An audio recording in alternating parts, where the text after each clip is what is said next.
Hey, what's going on, everybody? Good evening. Welcome in. We got, of course, Lynn with us tonight. Hey guys. So, guys, I'm aware there's a bunch of people live right now, and that's okay. You know that they'll trickle in, they'll show up if and when they feel like it. But we no longer really worry about numbers because numbers really don't matter, except for on YouTube. They don't really have any relevance to life or the content and the people we're trying to help. The numbers really, the people we're helping don't give a shit if we have 1 million views or 2 views, and that's what we're doing here, guys. So a lot has happened since the last time we've been live. A lot has happened in the last couple of weeks, like the video of Visit from Heaven. Crazy that my Nana was able to come in and say, hey, I'm here, which prompted me to find out that she had passed. Since then, the last video, was it the last video? Anyways, I don't know if you all, it's in one of the videos where she says, in your home, Nana is going to help sanctify. Since that investigation or that EVP, which happened in our home, by the way, like the energy, it shifted back to normal. So whatever she promised, she did. I don't know what she did, but she did it. She said it and she did it. So have you noticed a noticeable difference in the energy? Absolutely. Huge. She cleaned house.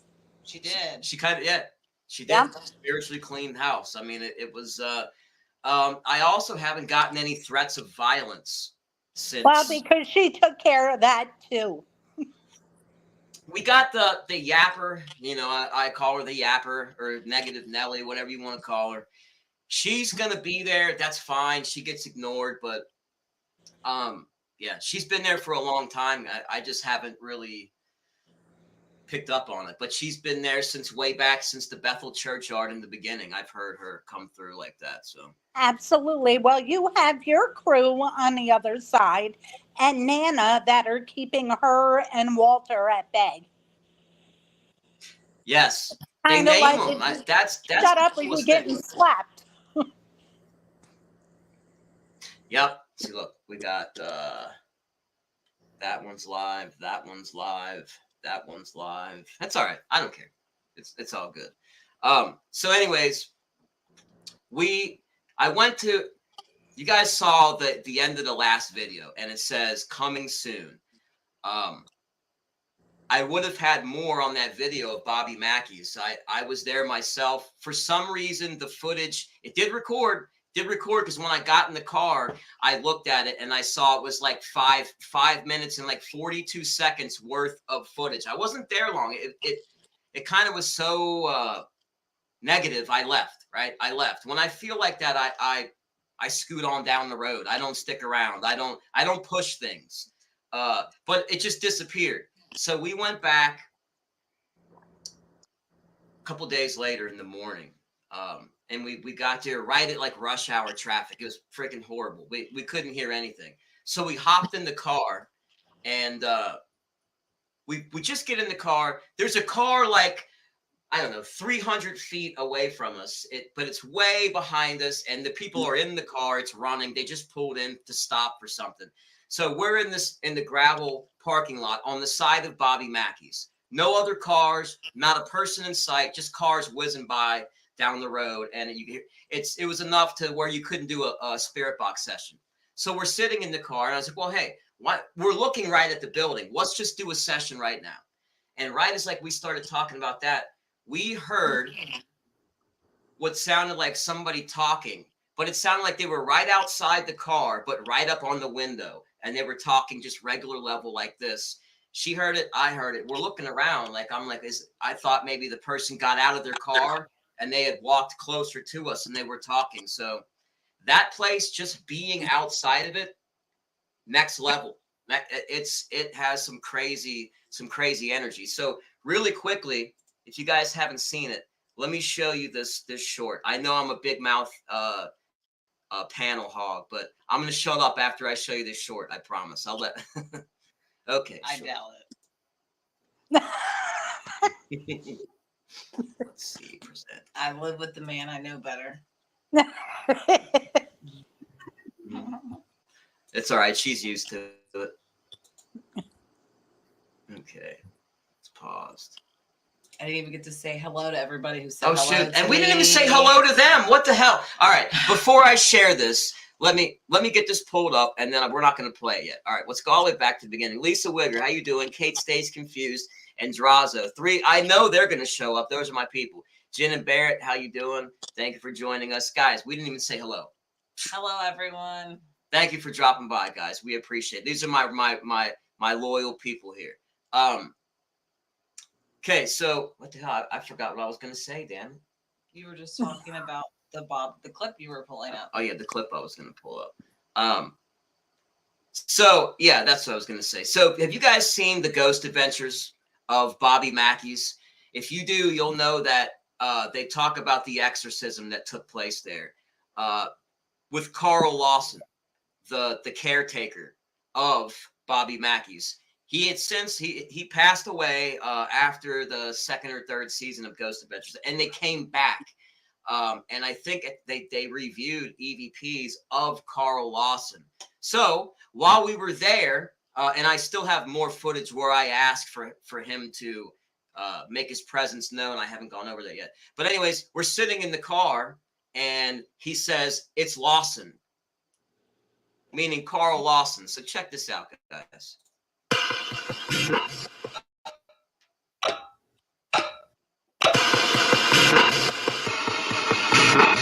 I'm telling you that you gotta leave tonight. I don't have to go nowhere. Dude, this body is mine. No, it's not. This body is mine. No, it's not.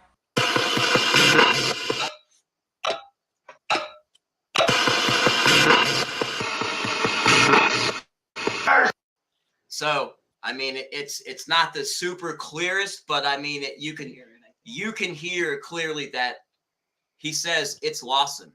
You know, as you can see, I even slowed it down just to be sure.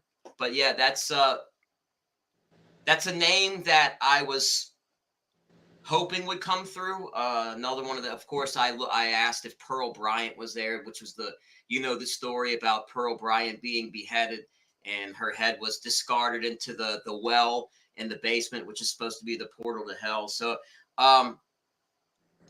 one more thing, and then I'll turn the show over to Mrs. Mack for a little bit. Just so you can add in whatever you want. I don't know. While we were there, I do ask questions. Is this a portal to hell? Things like that. And I asked one of those questions, and we get a very clear, the devil. You know, he says it very clearly, and it's pretty foreboding sounding, to say the least. So, what did you think of that place? I mean, I would have liked to have spent more time there. Like, you know a lot more about the history than I do, really. I've just seen a few things on TV about it. I mean, I know that it was supposed to be haunted, you know. But we've been there before. How did you feel when you saw the place? Because I know the answer to this, guys, but it's how most people feel. I mean, the place looks ran down, so it gives you like a bad feeling just like looking at the place. Like the roof. It's sad. It's sad looking now. It is sad looking now, guys. It's very, to know that building's going to be torn down, but you know, it didn't look that bad like a year or two ago when we went there. The signs were up and everything. You know, it gives you a very negative feeling. So. Well, there's darkness in that building. Still darkness in that building. Yeah. I believe that. Yeah. Definitely is. One thing, you guys have no intentions of going into that building at all, right? I think at one point we wanted to, like when it was still open, we were going to go. We have even thought about like just going in and having a drink or when it was okay, yeah. When it was still a bar, we were going to go there, not to investigate as paranormal. We were going to go there, have a drink, look around, see if we felt any feelings, just get to have our eyes on. It was the place. just like a bucket list of like haunted places we had seen that we wanted to go to. Right. Like that. That's Right. all. Yeah. It's Don't closed, yeah. recommend going in there. Okay.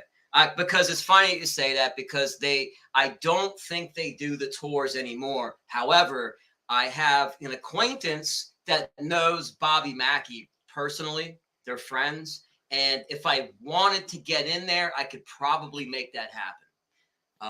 This Not friend of mine- recommended. Yeah, I mean, I think I got close enough where I was at, that's as close as I really wanted to be. I know where my comfort, I'm really starting to get my footing as far as my comfort level of, how far I should engage at locations and with people. But yeah, like it does give you that. When I was there alone, it's like they know when you're alone and you have that heightened sense of awareness. They exploit that. When they know you have a healthy fear, they start. That's when they start playing games with you. Then you start hearing that they'll start with the mimicry crap. You'll hear, Oh yeah. Oh yeah. No, but I'm hearing the reason why I asked, because I'm hearing tell them stay out. Okay, that I will. Yeah. I was considering going in. Don't do because, and here's why I've been on the fence with that. Because you guys already know I've kind of like thrown a little bit of shade at Zach Bagans in the beginning and a few times in the past. Since then, I've said, well, okay, maybe I just didn't have as much of a healthy respect as I should have. Like with the him constantly coming up on the number, that certain number, guys, you all know that 3-digit number. I don't need to say it. He would always have that number come up. Since then, we have it come up on our checks when we go out to eat. Those 3 numbers. I've had it come up on the mileage before. Yeah, but we just pay attention to that a lot more, I still think. Yes, but what I'm saying is like that. I can hear those numbers being repeated in my videos, and if I always thought that was bullshit. He would add that in for cinematic value for the shows, but I do know it can happen. I mean, you guys hear it in my videos all the time. You hear she says it constantly. I don't put it in anymore. Let's see. I haven't been pulling nothing up. Sorry, guys. I can do that. Yeah, Drazo. He was in this house. And he could feel the energy, and I think it was even mentioned by another worker that did you feel anything odd at that house? And so it's obviously haunted, and I just don't think it's as uncommon as people think. Maybe you can clarify this. I don't know if that person's watching tonight or is gonna watch. I'll send them the link to the show. I'll ask you this, Lynn. What's up? So this person told me that they are the only reason that they kind of are not really engaged in what I do or comfortable with what I do is because if they've heard that you can get an attachment similar to like what I have going on with Steve-O, but not a good one. You know what I mean? And I kind of did have that for a while. And so he was like, I'm scared that, I saw this thing, this guy did that. He got an attachment and he couldn't get rid of it, which means maybe he just didn't know how to get rid of it. But I think, me personally, you don't have to do spirit box work in order for somebody to hitchhike with you and no, you don't. You. So it's that can be. Is that more common than people think, or is it, have you dealt with a lot of that? I know you've done some readings for people, but without saying their names, have you come across any of that where people have had attachments and they've had a problem getting rid of them? Or I've come across people that have had attachments, but as far as getting rid of them, no, it wasn't hard to get rid of them. Oh. I've done it myself where I have gotten rid of a couple of them. So it's, they're people are going to think what they want to think. And if they don't understand it, then it's they're just going to assume. But no, you can go pretty much. You can go into a grocery store and have something attach itself to you. Yeah, like I did not like Steve-O attached to me, and I wasn't doing the spirit box there, guys. I was having problems actually getting the damn thing to work at that point in time. And it was frustrating me to the point where I just threw it in the box and left it there. And I was over there talking to him with a digital recorder and a K2. And most people have those two things that go ghost hunting. So it's as simple as that. I mean, even thinking about a place being haunted, they can read your mind and then follow you around. I think it's as simple as that. Am I correct? Yes.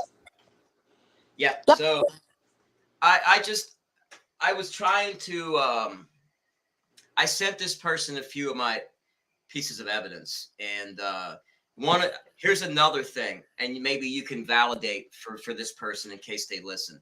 So some of the EVPs that I've gotten, we know that a few of these people, we know who they're coming through for. We know who they are and who they're coming through for. But one of these people that comes through, and I haven't brought this one up because I've had a few names that come through that I haven't mentioned who they are, but I know who they are just because of personal reasons and things like that. But they said, oh, well, that's definitely not that person. I can tell by the sound of the voice, it's not them.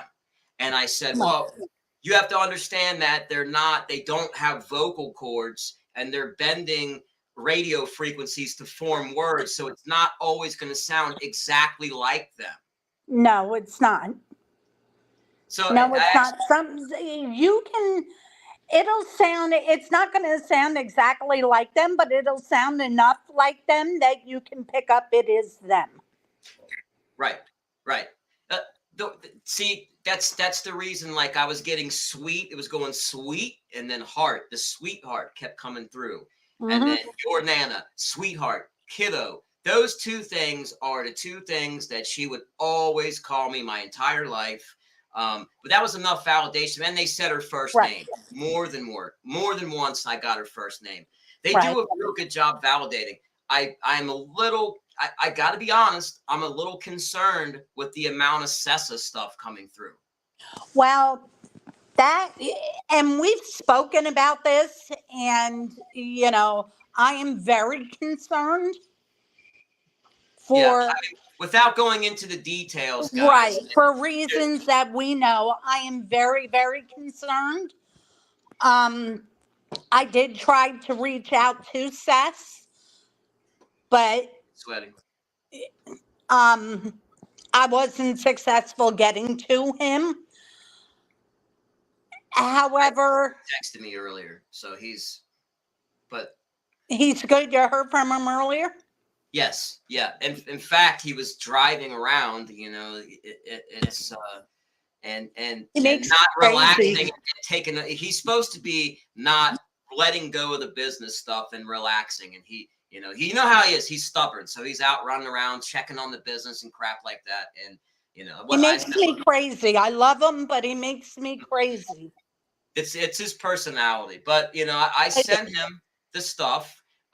Like, I don't think he's gonna care if people know. Like, his son came through. You guys know that he came through during one of my lives. And if Sessa, is listening, he came through again. I haven't put that footage out, but he just wants to let you know that he knows that you've told him that you love him and miss him. And also, since all this stuff's been going on, see, his son used to have these hot dog carts, and he was a food vendor, and he had stock with certain companies and things. Since it's hard. I mean, I can't even imagine losing a child, right? So having to relive that, see the carts, and he was even working these hot dog carts in memory of his son, which is heartbreaking to me. But he kept the memory alive. But it literally, sometimes you have to let go to move on. And his son, I think, came through to say, with him, And then one of them he says, "I'm fine." So that's me. I really think that means he's fine with him moving on, letting go of that stuff and moving on. He's okay with it. Fine with all of it. He's fine with all of it. He knows stress. He knows the grief, and he's okay with it. And I agree. He's given permission. Let it go. So he really does need to let it go. It's too much stress and just way too much on him. I agree. Yes. Lynn. Yes. I'm starting to, I slowly get through to him. I have his ear.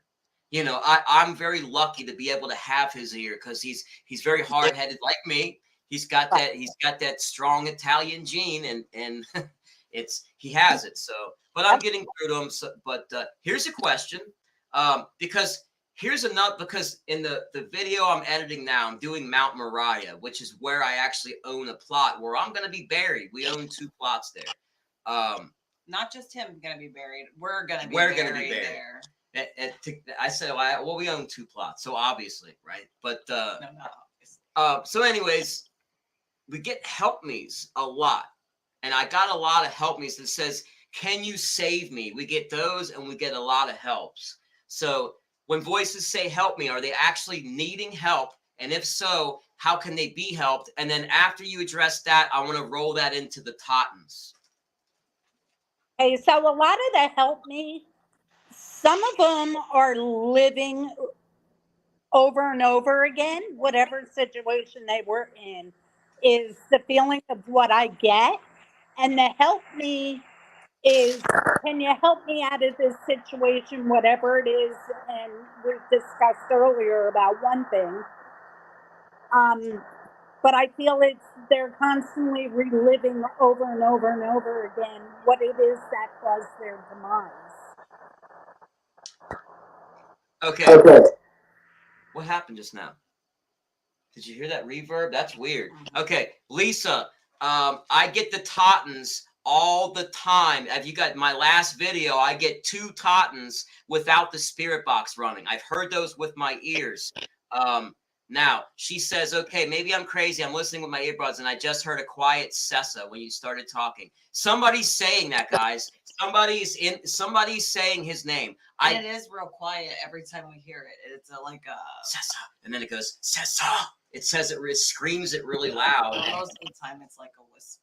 Yes, it's constantly Sessa, Sessa. Mm-hmm. So it says Sessa, but you got to listen to the undertone. It keeps talking. And the SB7 Pro allows me to hear those extended sentences. So so I'm very lucky. I've been able to hear some of those. But yeah, so with the Tottons, now I got a message from Lisa about the Tottons, and I was speaking to Drazo about the Tottons. So we already know, we've been verified that some of them passed in a fire. We know that. Now, are they scared of the fire? Yes, I do think that traumatized them, but I don't think that's what they're scared of. I think they're scared of a person. Can you save me? They say help, but the one time I was sitting on the bench and they said, he's coming. And I said, who's coming? And they go, him! And they screamed. So somebody is traumatizing them and scaring these little kids. That's what I think. Now, Lisa kind of picked up on that. And Drazo asked me exactly what Tabitha and I thought when we first started getting the threats. Is the father mean? Is the father abusive? Or is it? And we've talked about this. Yes.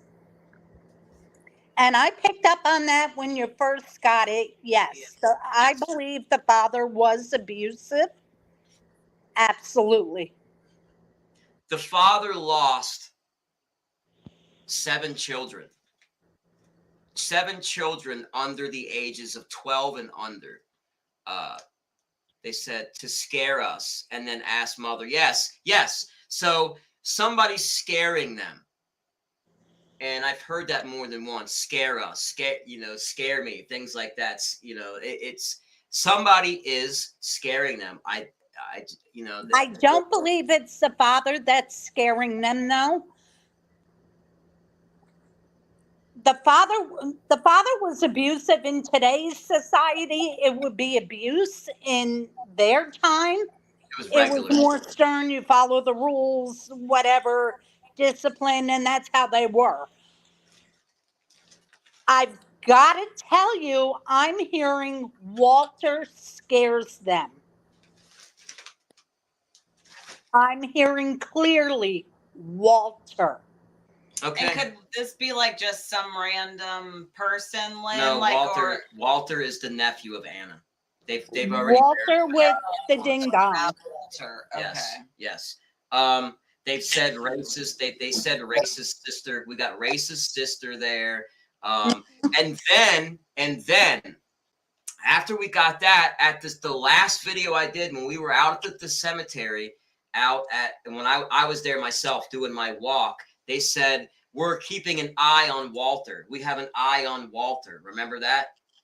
So whoever's with me, which I believe there's 8 Tottons with me, including the kids, Samuel Totton. There's some grown sounding Tottons there. In addition to Steve-O, and Steven, who we know who he is. Those 2 both came through today, back to back. I haven't. You guys will see it. So both of them are still around me. But they bust them out, guys. They bust them out. They tell on them. They flat out tell me who they are, and what. And this is the nasty one. Because they're tired of the nonsense that they do. But he's the one that scares the children, and little Miss Nellie thinks it's funny. That's terrible. It's kind of like the little cheerleader session, encouragement type thing. And we've got the laughs there before too. Remember, that's where we got the laughs at Pioneer. That's where they were. Where they were being terrified that one time. Yes, guys, you don't even really see. You take it to the bank. Like she is dialed in on this stuff. If it's not validated already, it'll be validated. Like we've so much stuff already. It's I don't question it anymore. Some of this it's mind blowing stuff. Every day my mind is blown in some way somehow.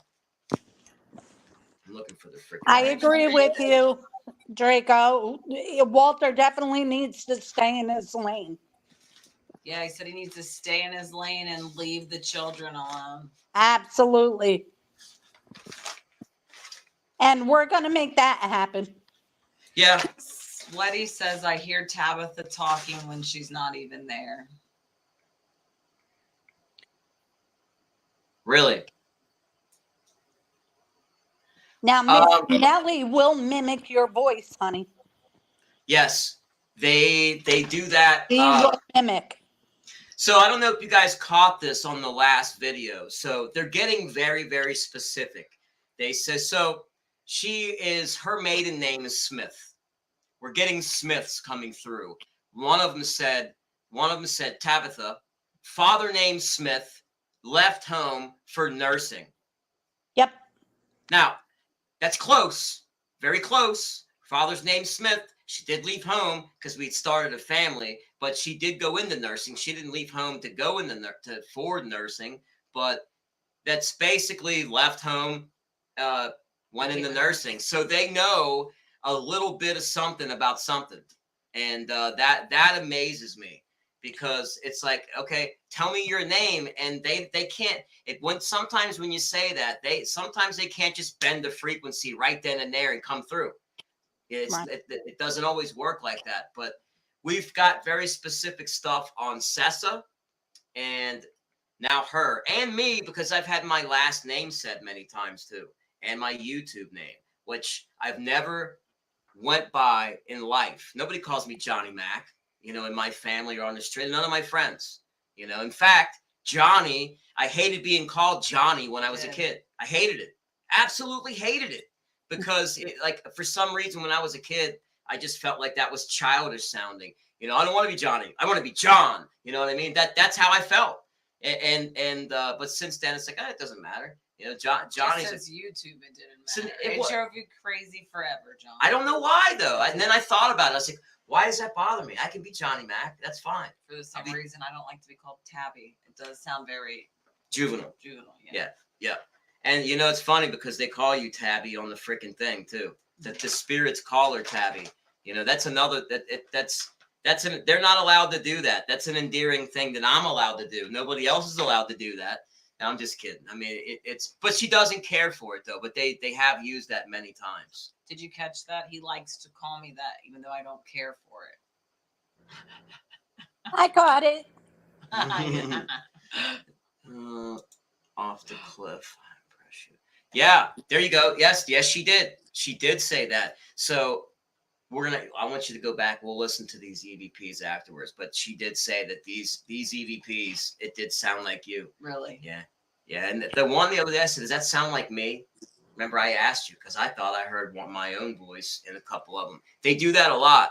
You know, the scariest time that's happened to me is when me and my daughter were in the basement. We weren't running those spirit box. She was like, is mom home? This was like 5 years ago. And I'm like, no, she's at work. And then we heard, no, I'm not, from upstairs yelling down the steps into the basement. She wasn't home. I don't know who yelled that down into the basement, but it damn sure wasn't there. It wasn't her. She wasn't there. She was at work. She truly was gone. So. I wish there were two of me sometimes. It'd be nice, right? Send the other one to work. Yeah. So yeah, guys, like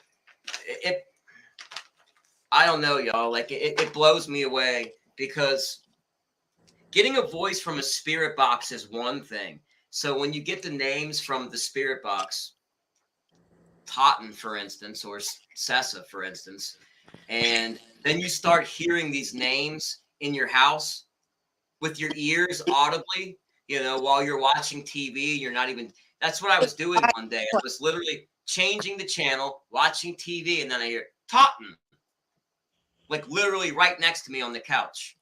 How do you turn that off, Lynn? Yes.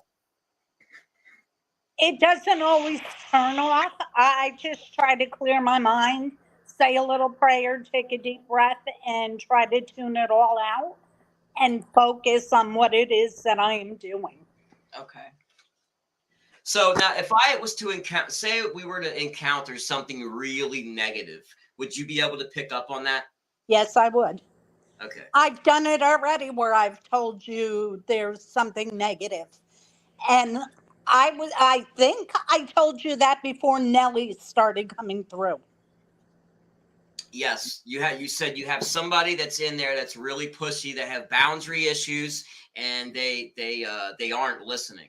Right. And I didn't get a warm, fuzzy feeling with them. I did not like the energy that I was getting from them. Yeah. Yeah. And I called it racist. Yes. She is very, very racist. And you didn't even see, we had just learned, I don't even think I knew her. I had not gotten her mugshot yet. I call it her mugshot, but it's her freaking, it's her obituary, but it looks like a mugshot because she's given a death stare. She's creepy looking. You can tell that she's not a happy woman. person. Maybe I'll put it up. I'm not going to because she has a living family. But I will say this: since they've told us who Walter is and who she is, the threats of violence towards me, done. Stopped. Because you also got Nana up there on the other side now, and the talking around saying that's enough of your shit. Well, not for nothing that I don't condone this, but that they come from an era and a time when these things were acceptable, but I got the EVP will hang you. And that was not to me. Terrible. That's terrible. It was freaking horrible. But it was not to me, guys. That was addressed to them. And I do not condone that.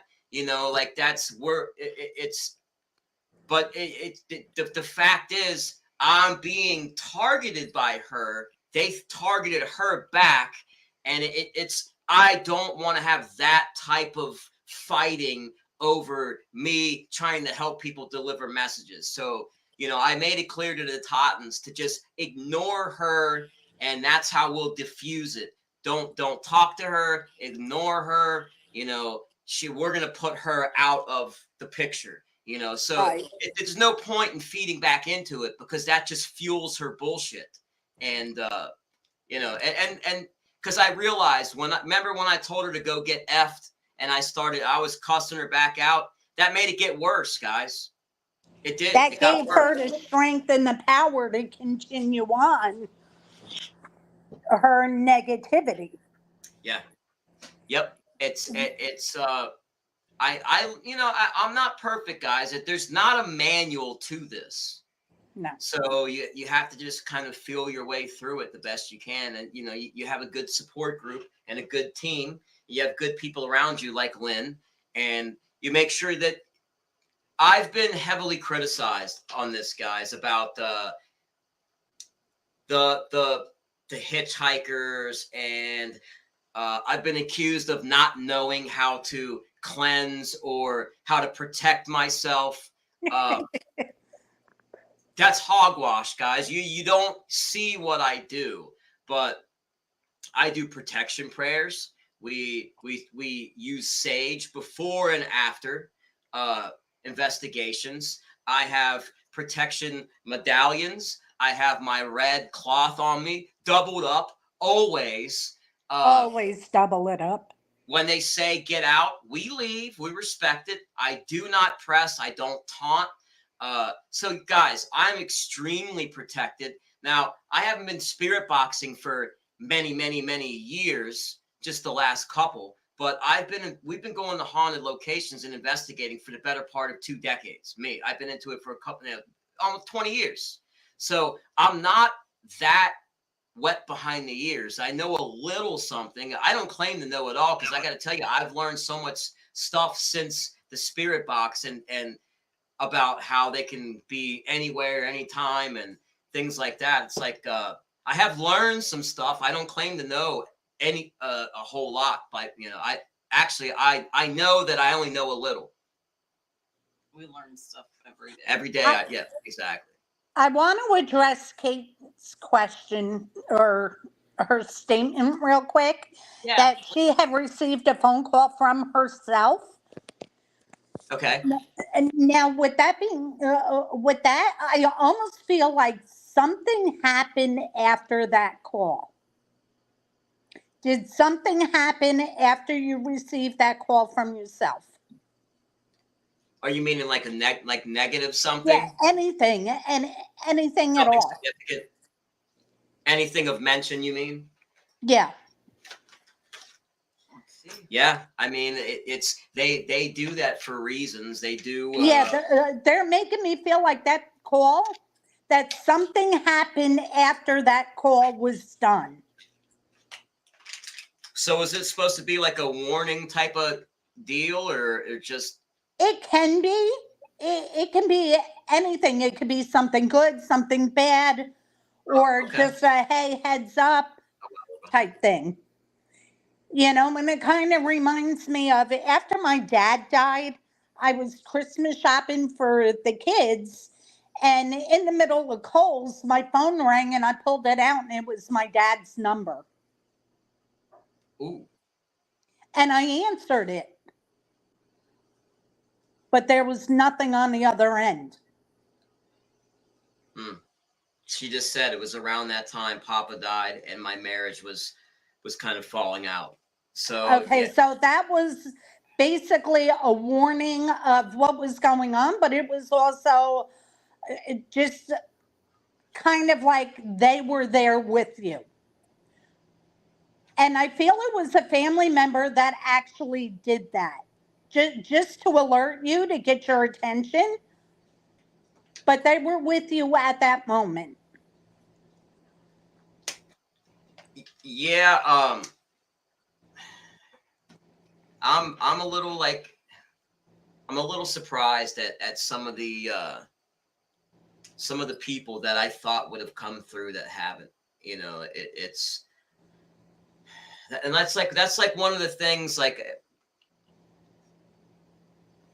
why I kind of went into how you can't really do psychic readings from the spirit box. You know what I mean? Because listening to a spirit box doesn't tell the future. Those are people saying words in real time. Those aren't premonitions. I guess they could be premonitions, but you know, like it's to.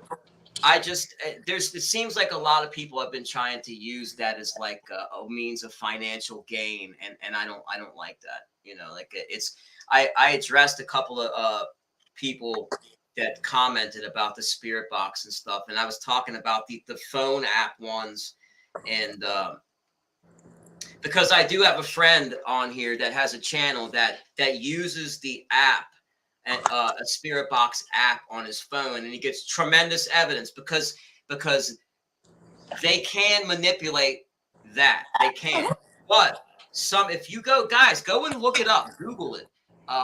There are some of those apps that are programs that are written with word banks, and it works kind of like Alexa or Siri. So you say, is there anybody there? And that generates a response from the word bank, and it spits out random responses. It's made to give you responses. It's for entertainment, guys. It's not for, and you know what? You could probably have that thing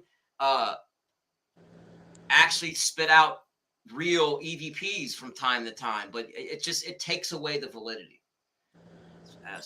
Let's see, talk to me, same place I've never been, or they asked me if I have an identical twin. I don't. Okay. Everybody in the world has somebody that's an identical twin. So that's the doppelganger. Like a doppelganger, pretty much, right? Yeah. Now, I told a story about how a guy showed up that looked similar, very, very, very similar to my friend Frank. And then I was going to go tell him about it. And I was at a place. And the next time I went to see him, he wasn't there. Then I called you and you told me Frank had passed away. So is that maybe, yeah, see, do they have like come through to when they visit you? Is that like a visit from like what is that? What is that then? That's just basically coming to see you, their last goodbye. Now the twin thing, like I've been told that too. So like so what does that mean then? If somebody's like, hey, I know somebody looks just like you, got a twin. You know what? I get that a lot too. It's an odd thing, but it does happen to me too. See, I get it a lot too. But it's just basically everybody has a twin running around in the world. I've heard that. Yeah, it's bizarre. It is really bizarre, but yeah, I have seen that. So we have plans to go do some more stuff at Bobby Mackey's. I want to go through what the rest of what we have first. To be honest, guys, I really am not too comfortable down by that building. Zach made mention that, you know, he had a negative attachment from that place that was around him for quite a while, and it caused him problems. Aaron Goodwin's, he claims that to be the ruin of his marriage and that the negativity from there. And I even believe that it had some effect on Nick as well. We're not going back. I know. Well, I'm not going in. I'm not going in. I didn't say I'm not going back. I'm going back. No, I won't go in, but I do want to. I do want to go back. That's a lot of people who claim to have had like negative attachments. Lynn said the place was bad. I don't feel like you have to go in to pick up negativity, and that was obvious from what we heard just sitting in the car. We did hear some pretty. Just be careful. Just be careful around that area. Well, that's where the protection comes in, guys, and knowing your limits and boundaries. You know, it's like today we got a couple of leaves or get outs, but we stayed. We were at a different place. We were at a cemetery in Old Milford. They sounded more like younger people, adolescents. So I don't know if it was addressed to us or other spirits or what. So we kind of pushed it and stayed. It was addressed to you guys. Okay. All right. I could tell you one thing. There was a video I did a while back before Tab was really taking part in the video. She would just film. But there was a time I think I went there by myself, the Mosquito Cemetery. And I said, all right, guys, if you're here, you want to say your name, make your presence known, say your name now. And then you get like a flurry of names. That happened today, but it just kept going and going and going and going. Like it was like unbelievable.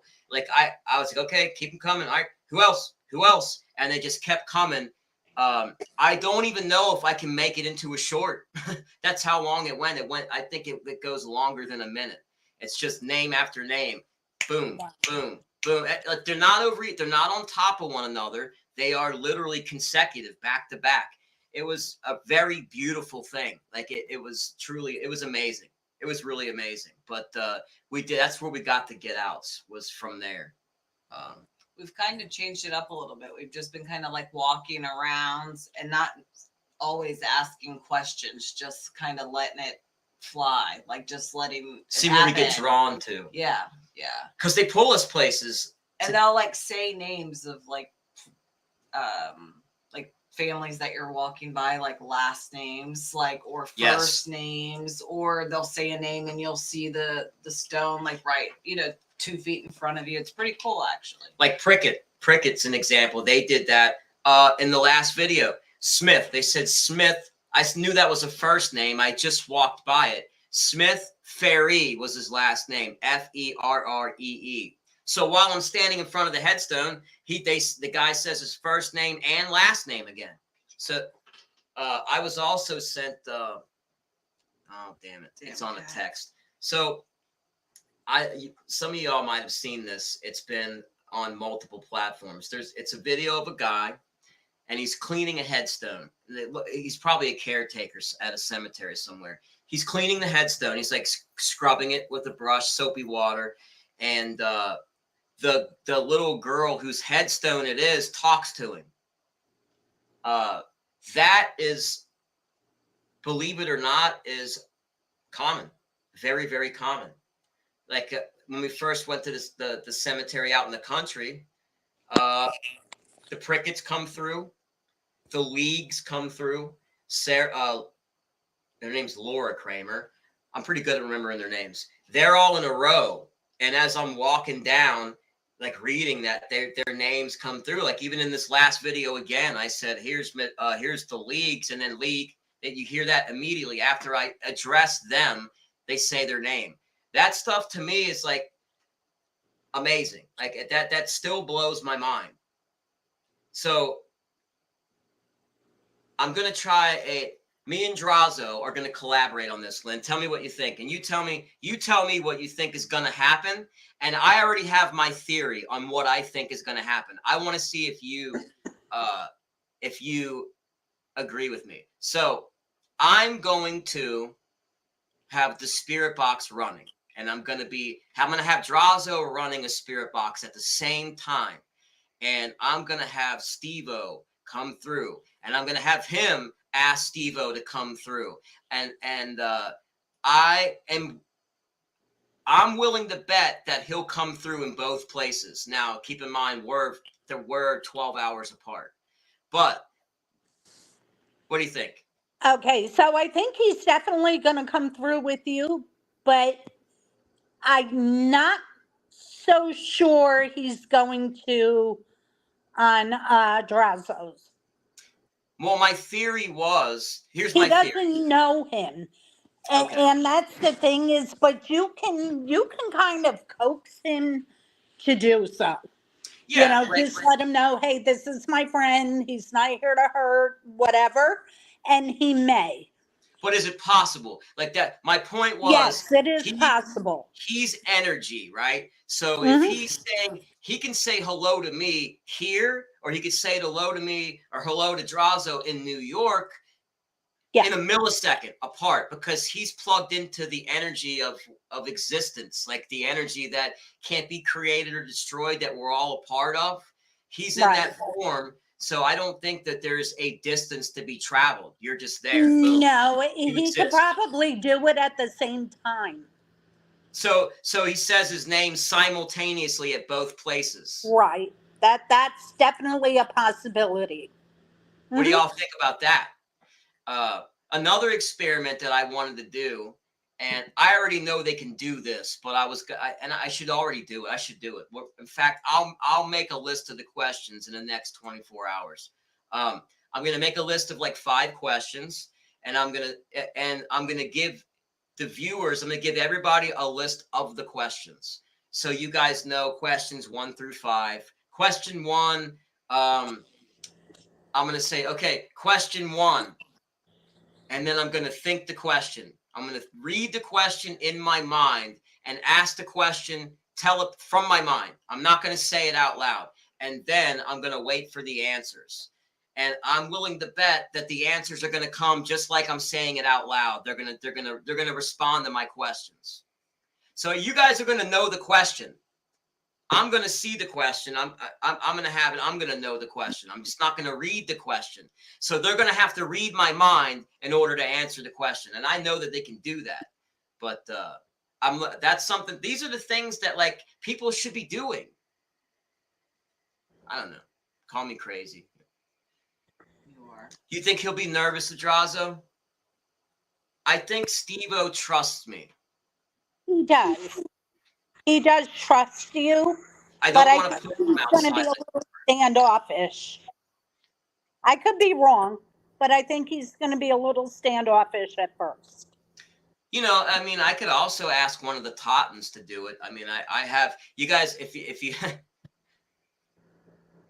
I don't know. Like, I am conflicted about how I feel about it. Like, is it kind of strange to have 8 Tottons, 2 Steves, Nana I'm okay with, and her mother and a few people, but you know, I do have a few people that come through all the time too. Like Chris comes through all the time. We know which 2 Chris's. That's your posse.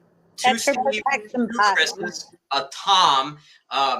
But everywhere I go, now Prickets, they all come through. They're all, you know, it feels weird because at one point in time, it felt like I had 30 freaking people in my living room downstairs. And they were talking about my downstairs in the last video, which is where Nana's kind of pretty much cleaned that out.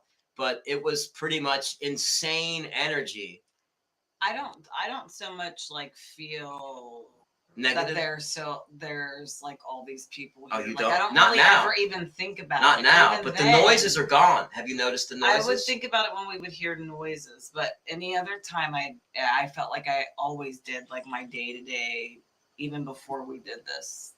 Like I didn't feel any extra energy. What about I wouldn't have in the even doorway? known my mom was here, but Lynn shared that with us. Like, cause she never really comes through for. Like, I've never heard her come through. But she's not telling you the whole truth, guys, because she did not like walking by. Yeah, you don't like walking by where Ray was standing at the door. You said that. Yeah, when I think about it, but like if I'm not thinking about, I don't like think about it all day long. Well, did you not like, feel Nellie standing in the doorway? You leave the porch light on. There's nobody there's nobody left back there.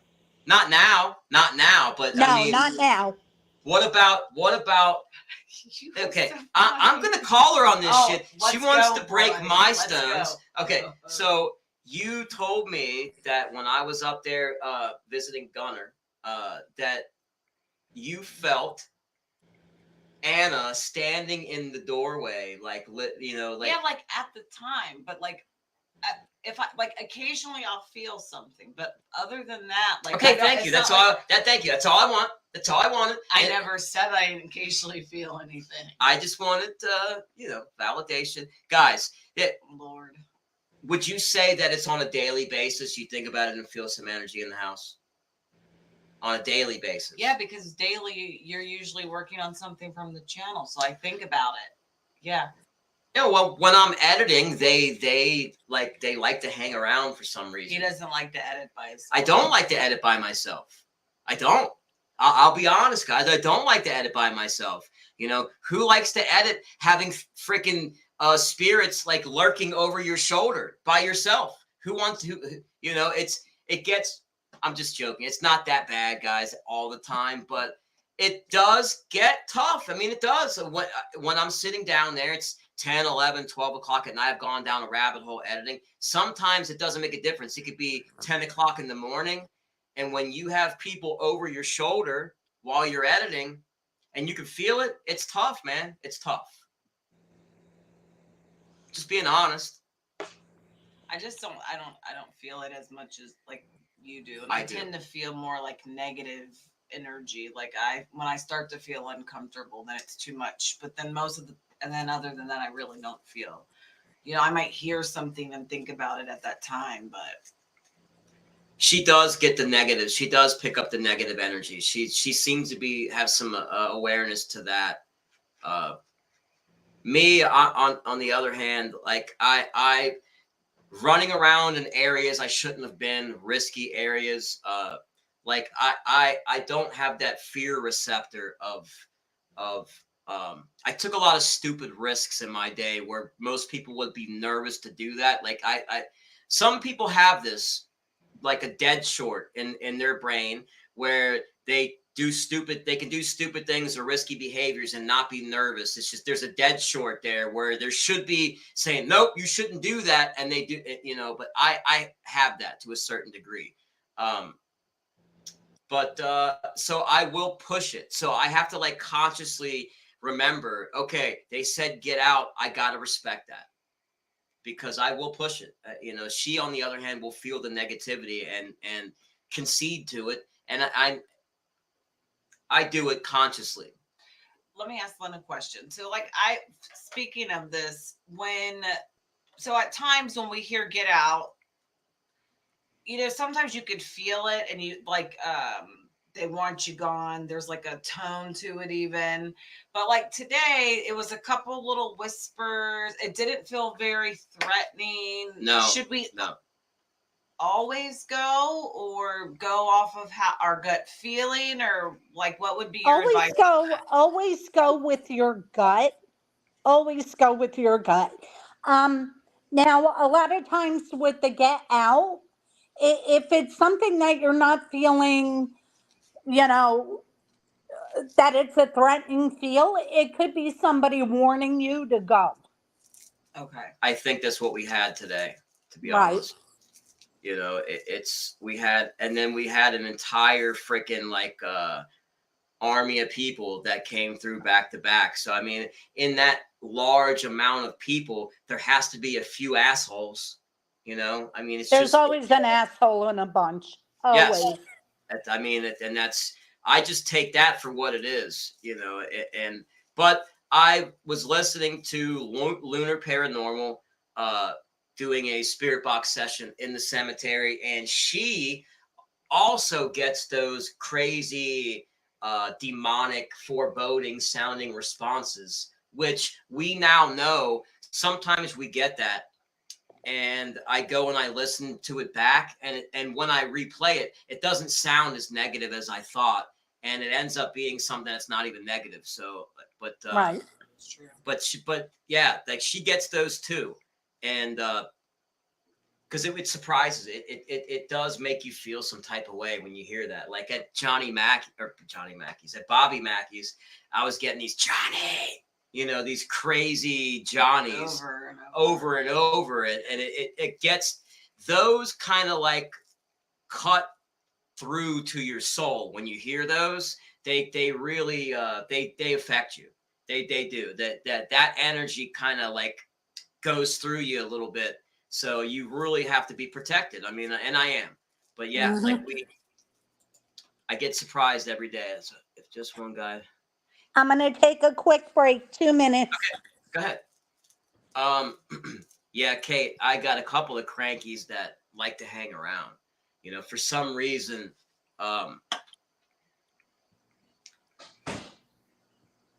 It's possible. Actually, I was just thinking about this because, Bach and Duke and them,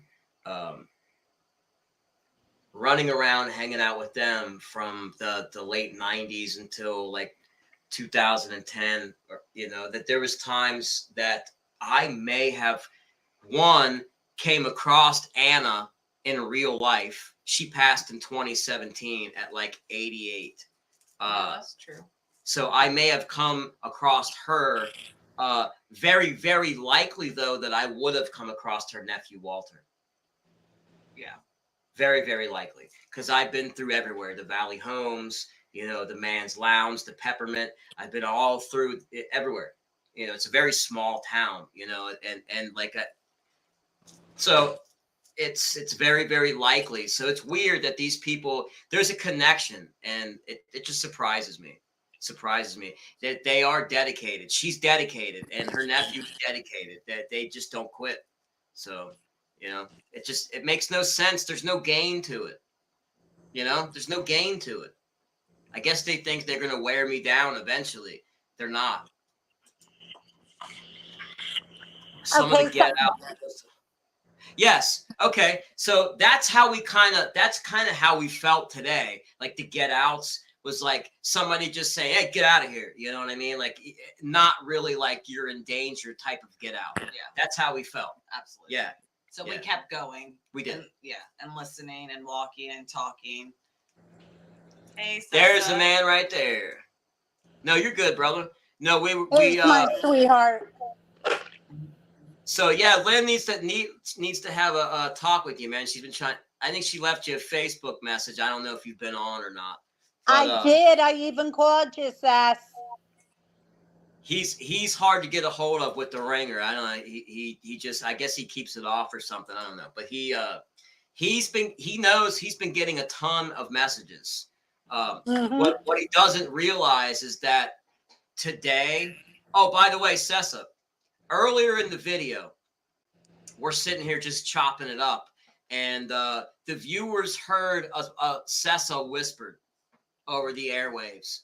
I've gotten the name Totton whispered over the airwaves without the spirit box. So somebody is really, really, really pushing a message to you.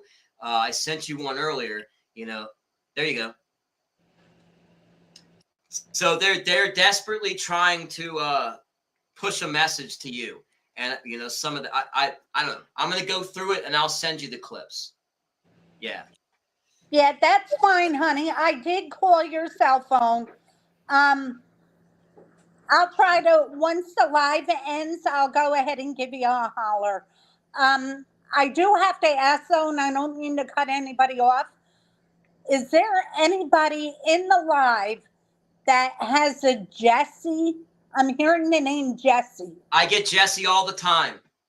We get it all the time. Yeah, and I don't know who it is. It ain't for me. Okay, there's a Jesse somewhere along the way. And I feel like this is,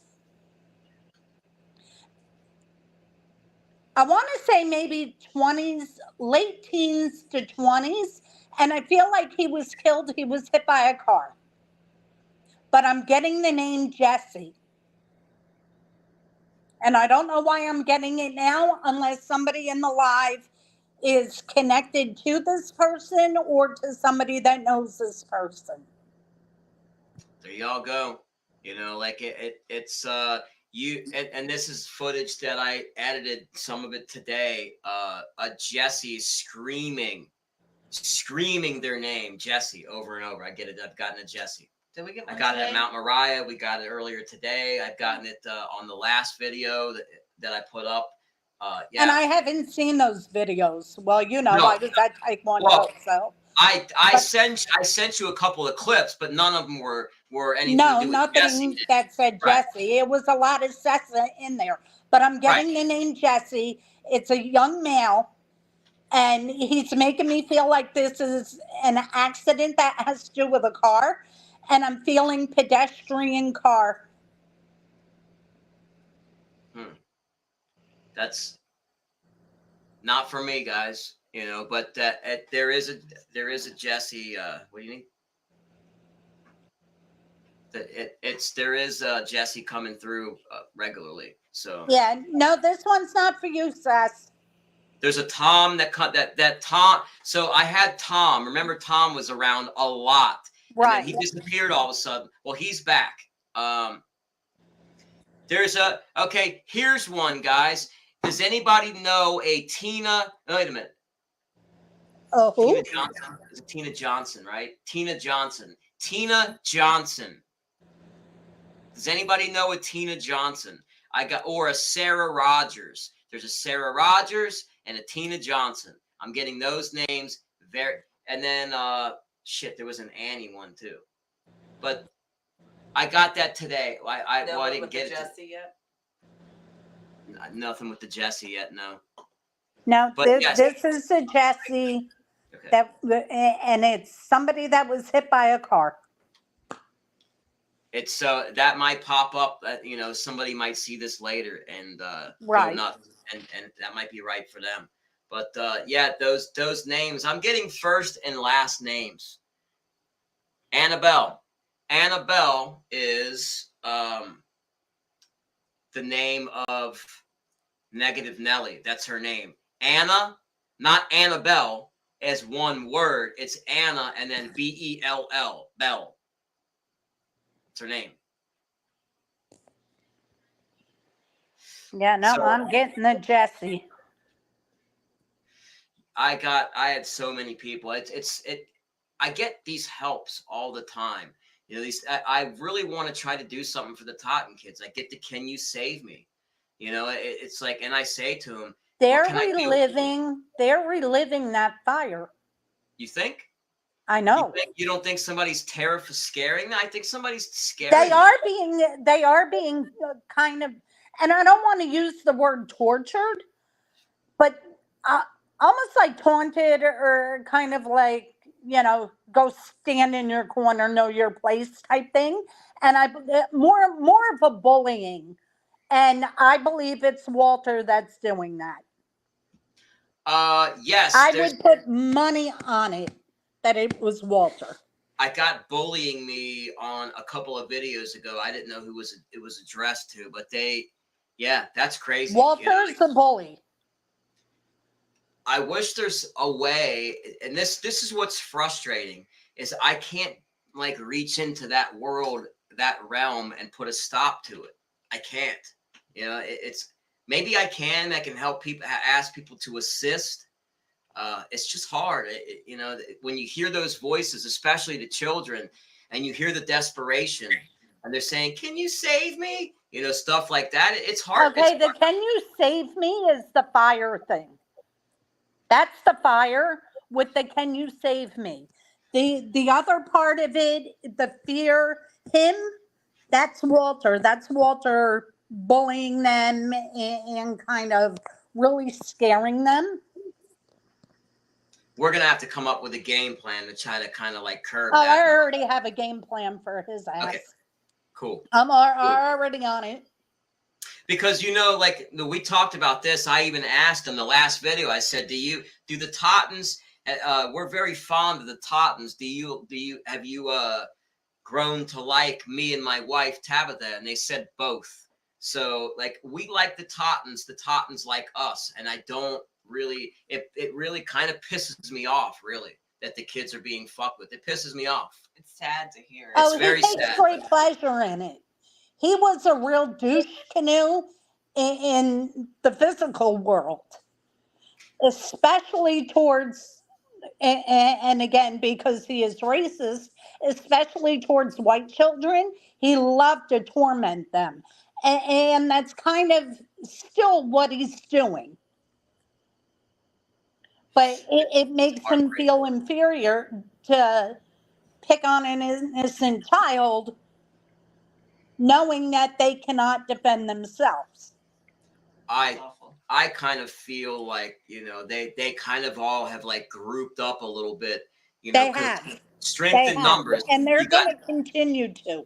Good, because we got Prickets, we got Tottons, we got, now we know we have Michael, and his couple of friends. We got Steve-O and Steven. You know, I got a nice little collection of good people on the other side that you know really have been helpful. So I'm very blessed in that aspect. You know, we are Right. blessed because we do this together. But it's Does Lynn know what's the question? Does Lynn know what the needle of insulin means? The needle of insulin. Yeah, in the last video, there's a couple of things that I got. One was needle of insulin, and then the other one was poison blood. Now I think so. I used to have hepatitis C. A lot of people know that, but I don't think that that's what it is, being to poison blood, because that would be poison to people if they were to come into contact with hepatitis. But I don't have it anymore, and I haven't for like 9 years. I think the poison blood was somebody passed from poisoning or something, because it said coughing. Somebody had passed from some kind of sepsis. Okay, that makes sense. That's where the poisoning of blood comes from. The needle of insulin. Let me see if I can tap in and see what the hell that's about. Yeah, that was a weird one. Yeah, but that's a little bit of I felt like that whole series was kind of weird. Like somebody was trying Yeah. to say something happened to them. So I'll be curious if Lynn can. Yeah, because like one of them said death, and then he says, "What's happening?" So it's like he died, and he's confused of what's going on, where he is, that's what it seems like to me. And then I got another one that said fell to death. That was the day I was walking around by myself, and there was a lot of people telling me how they died. A lot of people. right. You know, it's I'm getting a lot of stuff now, guys. I'm really hope my son is good. Oh, he is. He comes through all the time. He just said it. He said, I sent you the clip. Said, Baby, he is good. I promise you. I'd be the first one to tell you, Sess, if he wasn't. He's good. He's at peace, and he's with you. He said, I'm fine with, yes. He said sees he's fine. everything you're doing. He knows everything you're doing, and he's given you his blessing, honey. No, you're good, Barbie. Don't worry about it. No, Okay, Lynn's so guys. Go ahead. You got it. The needle of insulin, they're making me feel like it was something that was given to them, but it wasn't something that they needed, or it was too much of what they needed. What happens if somebody's on, if they were in the hospital on like a progressive care unit or something, or an ICU, and somebody was to administer a dose of insulin to somebody that didn't need insulin? What would happen? It would drop their blood sugar and could potentially kill them. Oh, okay. So it's so there you go. I mean, it would be. I didn't know that, but yeah, that's what they're telling me. Yeah, that's what would happen. Maybe that is what the poison blood means. That needle of insulin poisoned their blood. It could be, but the poison of blood, I'm feeling sepsis from that. Okay, yeah, and that would be really common, honestly, back then sepsis, because they didn't have antibiotics. I mean, sepsis still kills a lot of people, so. Yeah, but back then, if they had like an abscessed tooth, no penicillin. If you're 21, you got abscessed freaking wisdom teeth, you're done. And I would have been gone. Mine were so impacted. They were literally at 90-degree angle. They had to I had major oral surgery to get them damn things out. Kate, is this the guy that was putting it in saline bags? Let's call him nurse. Yes. I think he was putting it in saline bags, putting insulin in the bags, and then giving people like boluses of saline. I can't remember. Yeah. Yeah, I've seen. She said he was a serial killer. I just had a talk with a patient about that. Just about nurses that have done terrible things like this. We get a lot of patients that are afraid of getting like bubbles in their IVs and things like that. And then there was a show about that on TV about So- I feel this was done deliberately. Yeah, Yeah. that's that would make sense why the person was saying that. and I've seen footage of that. Where they come at the serial killers, they'll go in, and then like they eventually go back and they pull all the footage and they see them coming out of the rooms. Then all of a sudden, you know, they hear the alarms going off and the person crashes. You know, that the medicine starts kicking in. They administer it, walk out, and then immediately they crash. Like, and you can see this over and over again, them doing that. Yeah. But Lynn was saying she was feeling like it was deliberate. Yeah, I feel like this one was done deliberately. Yeah. And that could have been somebody that was like being taken care of, you know, that was getting cared for by somebody. Maybe they got tired of dealing with them, so they literally They're giving me the feeling that there's money around this. there you go. That makes sense. There was money around this. It was for money. Where did I get that one? It said Heavenly Father, cash or check or cash money. Which video is that? Sessa. It says Sessa, and then it says Heavenly Father, check or cash money. So it's like, Sessa, you're asking the Heavenly Father, check or cash money. You know, it's like it was like a funny joke, really. Like they were joking, like Sessa, Heavenly Father, check or cash money. We had a real good laugh about that. What the fuck video was that on? I can't remember. It'll come up. It'll come up. It was funny though. Because I wanted to. Oh, there you go. Did you get the same thing, Lisa? I was going to ask her the same thing. If she got the same feeling that you got. Yeah, well, you know, it was done deliberately. Hi, brother. Lisa and who else told me? I think Kate. Night, and maybe Grasso. one more, if I'm not mistaken. When I did the last live and I was at the Pioneer Cemetery, I said I was going to do a live after I stopped, or I was going to do a session after I stopped the live. And I forgot to mention this, y'all. A couple people during the live were saying, excuse me again. I never get Christopher. He always comes through as Chris.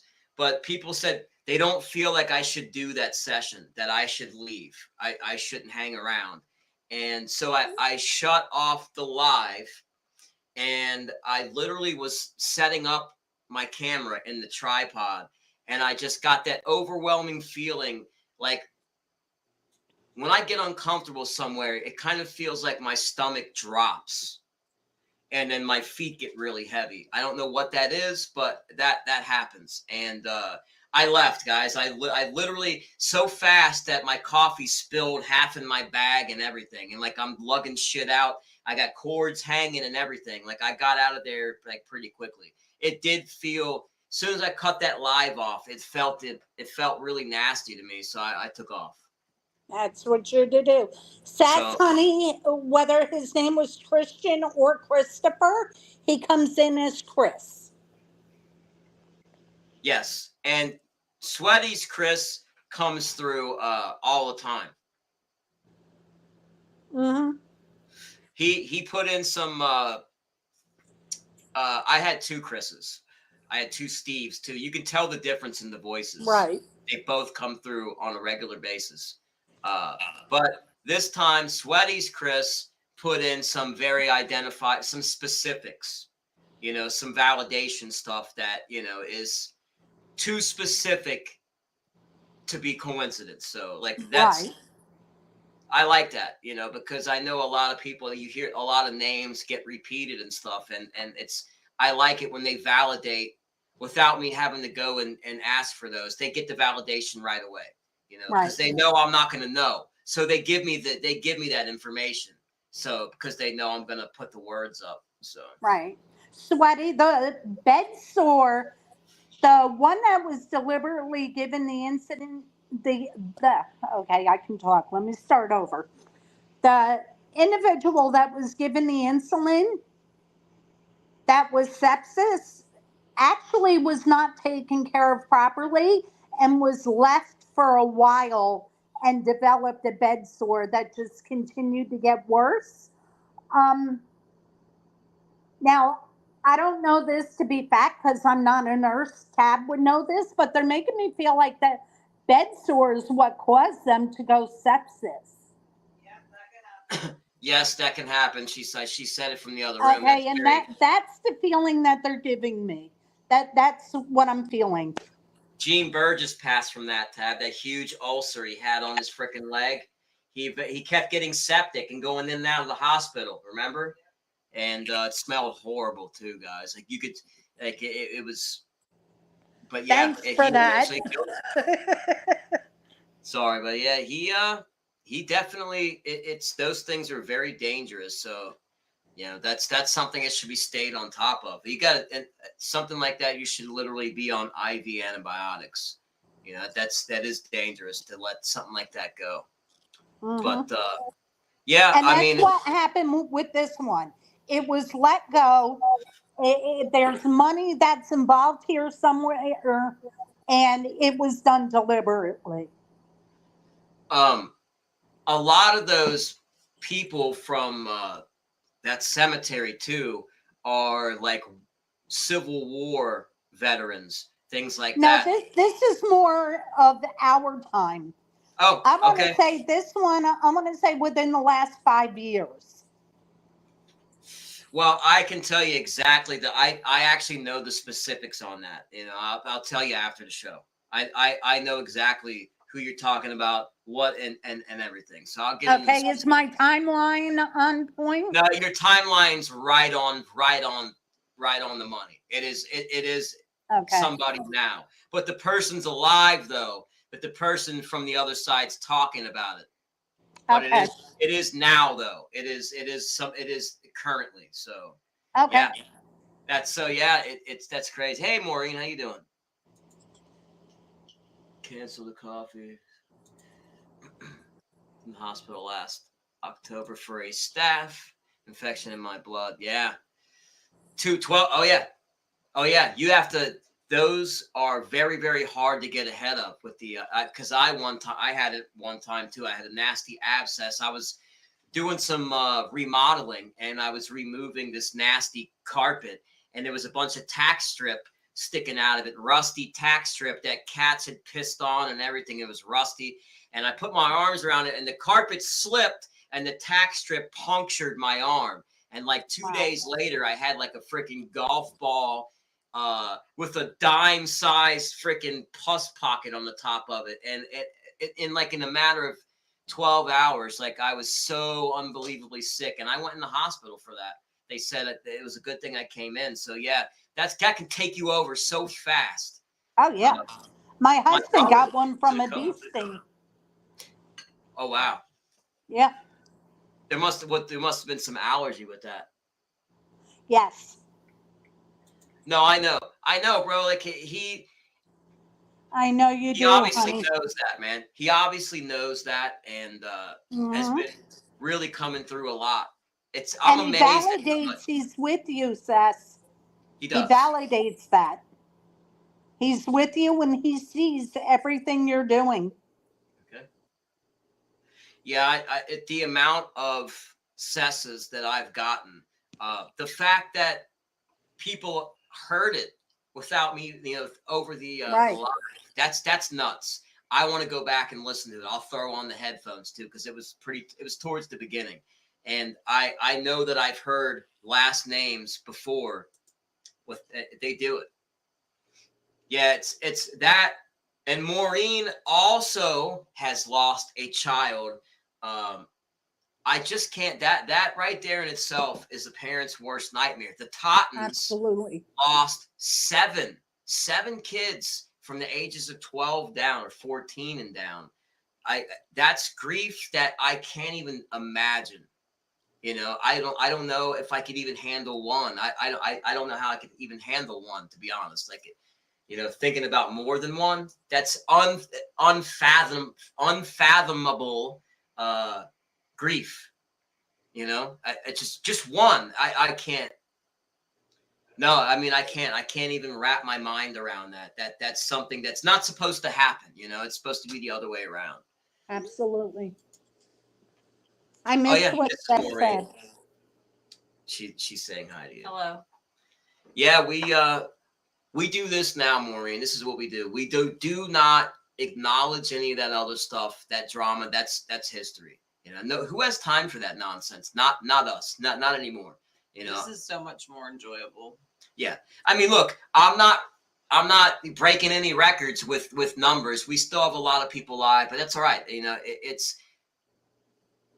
I know right now. I know without question. I could go live, talk a bunch of shit, and pack the house. I know that. I did it for how many years? Like it's not a question of can I do that. Like I want to do it the right way. I want to do it with content. I've done enough bashing and fighting with people. It's time to start helping some people and balancing the scales. This is so much more fun, anyways. Fun for us, but fun for the spirits too. They say it. Yeah. Cody Prickett says it's fun. I said, do you like when I come and visit you? He says it's fun. So they enjoyed this communication. Mm-hmm. You know, I don't think many people show up. Like we talked. Here's another thing Lynn and I talked about. People have gone to the Pioneer Cemetery and said, "Oh, look at all these Totton children that passed away. What a shame," you know, and made note of it. I know. But they made note of it, and they just kept going. I've seen a couple of people leave pennies, change, and stuff on the headstones. I went back and I looked at the picture from 2 years ago when I was there, and the pennies were not on the headstone. Yeah. So they ain't been there that long. So people come by, they read the names, they pass through. But we were the first people to talk to them, and since they passed, and you keep coming back. Yes. And they like that. They appreciate that. They well, thank. Because if you think about it, back in the day, how many of the Totton family are still alive that actually go to visit? Not only are you going to visit, but you have a device that they can speak to you through, that you can hear them. So they follow me.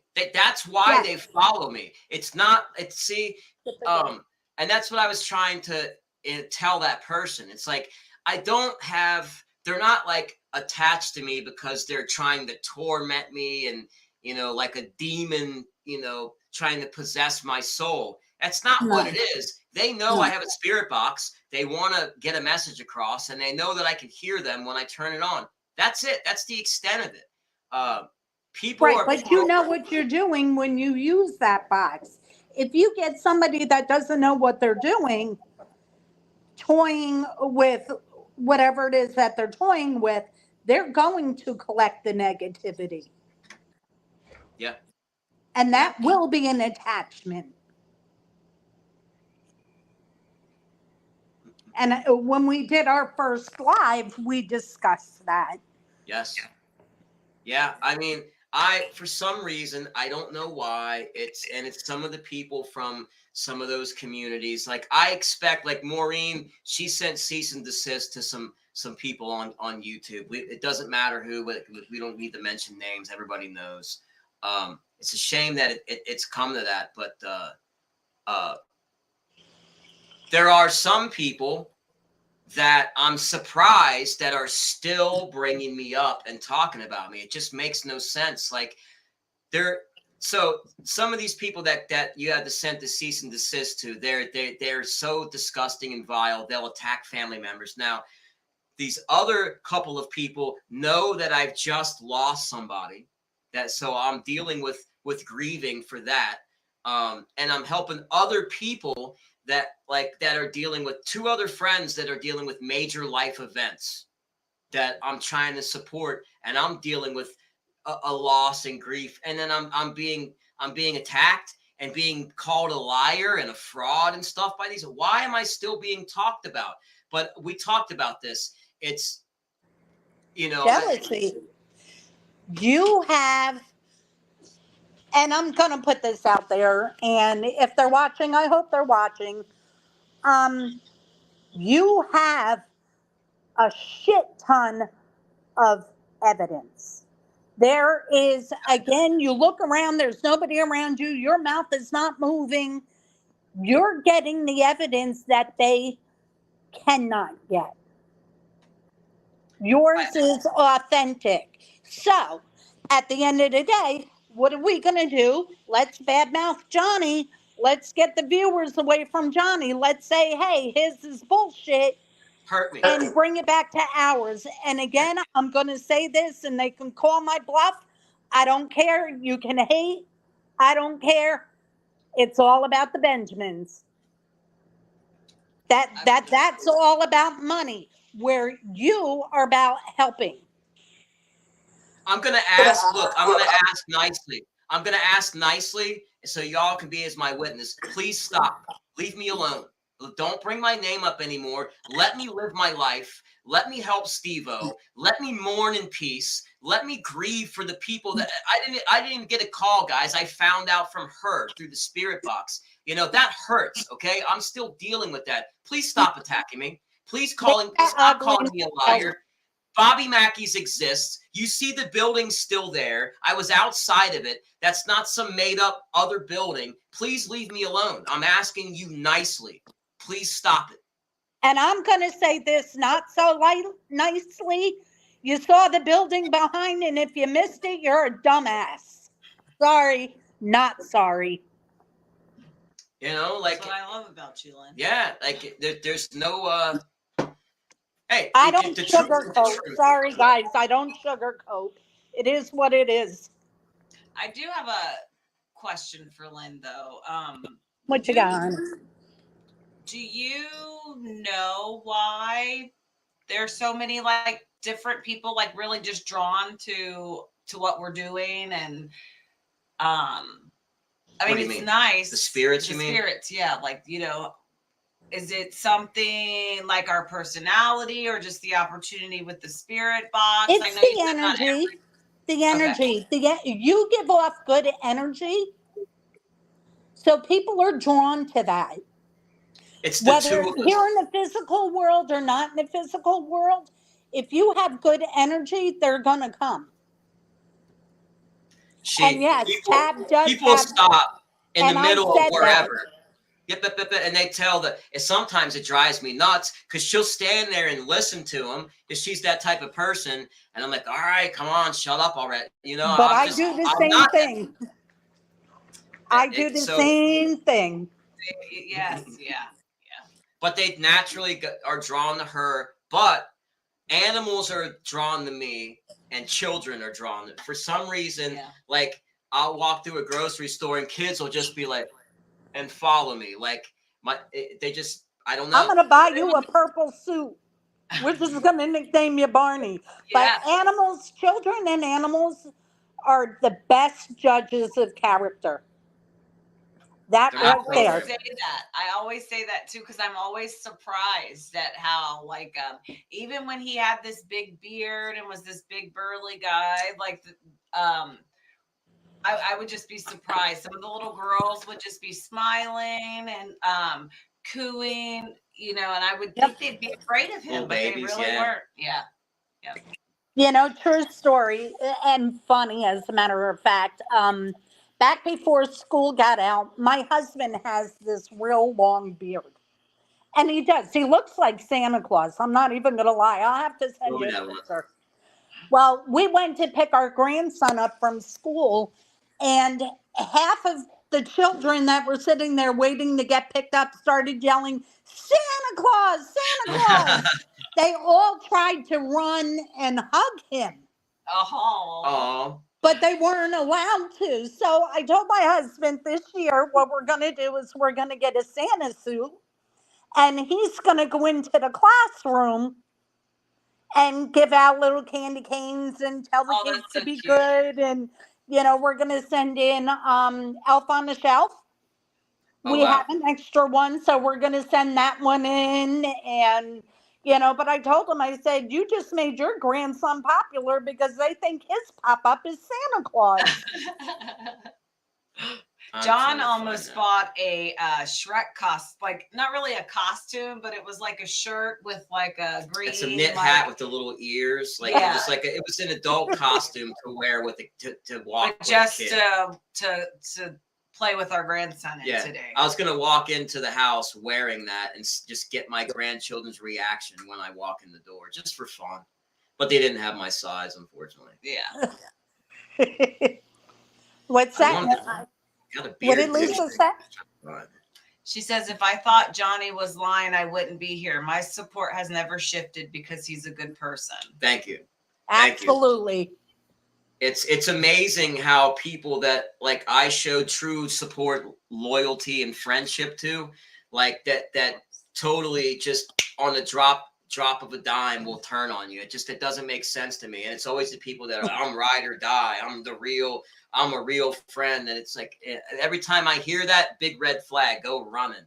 You know, like you know how I know you're still my friend and you're here. That's how I know you're my friend. You know, when people start promising me this and that in one ear out the other. I'm gonna say this. All right. And I've said this to you before, but I'm going to say it again so the haters that are lurking, which I know they're lurking, can hear, is live rent-free in their head. Live rent-free in their head. Because at the end of the day, you're doing a good thing, and you're doing it with your heart and soul. It's not about $1. I can't. I can't see it. Hater? No, it's just my green screen is messing it up. It was me when I was heavier with the freaking beard. I was trying to show me the beard. Barbie says you should dress up as Mrs. Claus. I've considered it. I've definitely considered it. Can you imagine? That would be awesome. That would definitely catch the attention of the kids. That would really be special. That'd be cool. Absolutely. If we do that, I'll definitely let you know. I want to try to do it at the dojo as well. That would be cool. Well, yeah, because that program, Joe is in training for it right now.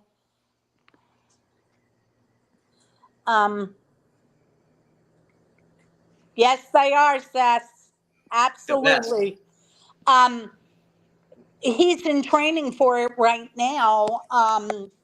And I think I told you they're opening up a program here with the YMCA for teaching children and adults with special needs martial arts. And my Joe will be the instructor for that class. Well, he's qualified. Once he's got that up and going, we are definitely going to dress up as characters and do what we can to really get them excited and really look forward to that program. I didn't care for some of your old friends, but I liked it. Yeah, I mean that's the thing. Like I very ashamed of what I was involved with and some of the people I was involved with. And it goes back to, arguing over stupid shit and not all with stupid shit. I mean, I was defending my name and my family's name, and people were attacking my family and slandering me. But what I came to realize is look at the people that are slandering me. Look at their background. Some of the ones that received cease and desist, you look at their background, what they're about, what they do, and then it's like, why in the fuck am I even acknowledging this person is alive? Why am I entertaining their existence for 2 seconds? Like now. Well, I mean, I'm just saying this is how I did it. This is how I was able to subtract myself. I realized what and who I was dealing with. It's like, okay, well, I'm going to stop that right now. Like that, what a waste of time that was. And it's been relatively easy to subtract once I looked at it like that. But that's what they wanted. Negativity brings negativity. And with that, Joe, with you being negative towards that, it shows that what they're saying about you is in fact what it is. Their jealousy, clout, whatever it is that they're doing it for, live rent free in their head. Because at the end of the day, you know what you're doing, and that's all that matters. Everybody has an opinion.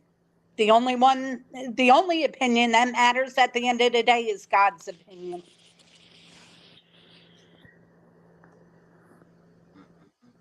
Thanks, Miss Lisa. Oh, everybody got quiet. What I say? John's searching for something. No, I'm just no, I was looking for a picture.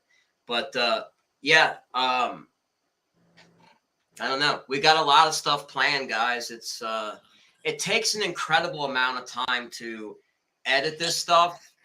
And so my new plan, we talked about this earlier, is you guys know so much shit comes through in that spirit box. I'm going to stop putting up every single little tidbit of what they say and only put up the very significant stuff, because it just takes so much time, guys. If I do that, then I could spend more time investigating and doing other things to kind of get this channel off the ground a little better. You know, it's, I don't know. That's Seth is chiming in.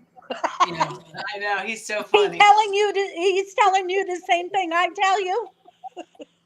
Yep. And who else do you think? I believe everyone you come across in life is a teacher. People, people you want to be like and people you don't.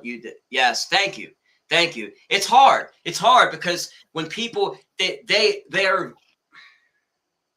been doing this shit. These people have been doing this stuff for years, so they're really good at trying to provoke responses by hitting you very low and where it hurts. And really, the only defense for that is no acknowledgement, none whatsoever. And I did that, like, not even trying to drive these people nuts. I drove them nuts, and they were eaten alive by the fact that I just don't give a shit. I still don't. They still go nuts. Like I hear, like, every once in a while somebody's like, "Man, you got ripped apart today. They were going after you. What the hell did you do?" I'm like, "I don't know, man. I'm just doing my thing." So it's either the content or they want to get a response. I don't care, but I truly don't think about them. Do I talk about them? I mean, I am right now, but on a daily basis, do I even mention them? Do I even bring them up?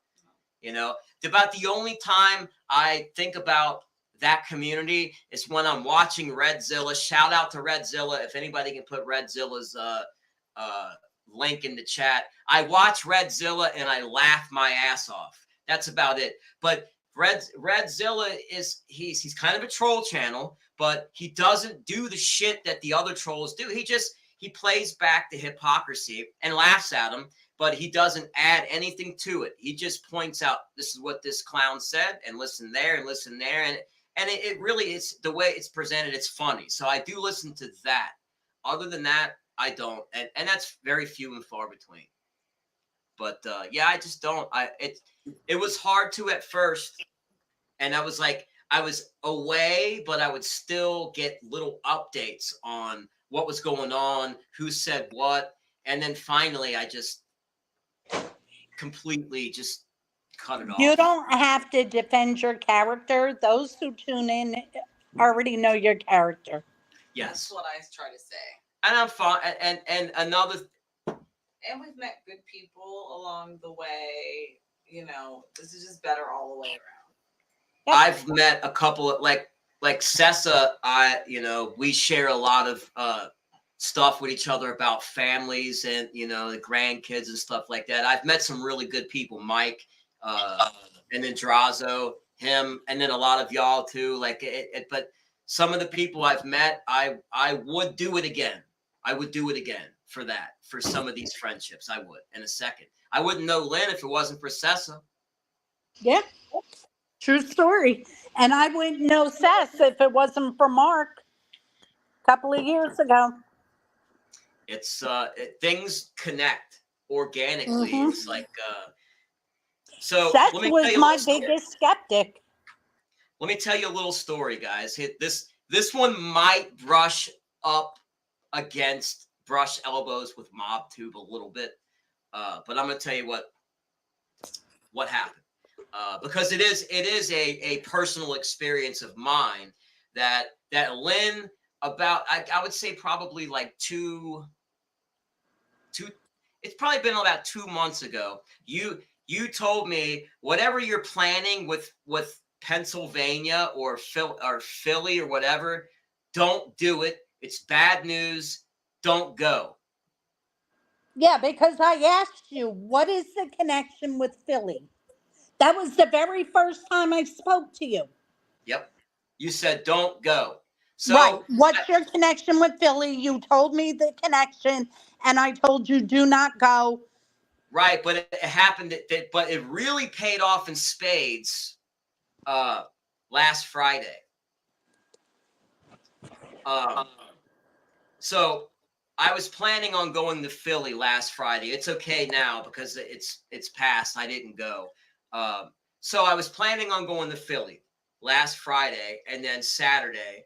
And obviously Mike he's got a messed up knee. His leg was swollen 3 times the size, and he's dealing with stuff going on right now. I was supposed to meet up with Sessa. He had something going on, and he wasn't going to be able to make it. I was going to meet up with DJ Too Tough, and then he had something last minute going on. So, like, things were falling through, just crumbling. So, me and Drazo were still going to meet up. But we didn't have a guide for Philly. All 3 people, couldn't make it. So, it would be just going there and sitting in a hotel and bullshit. So me and Drazo figured it'd be better off we'll wait, right? So here I go. It's Saturday or Sunday, maybe even it was yesterday. No, it was Sunday, I think.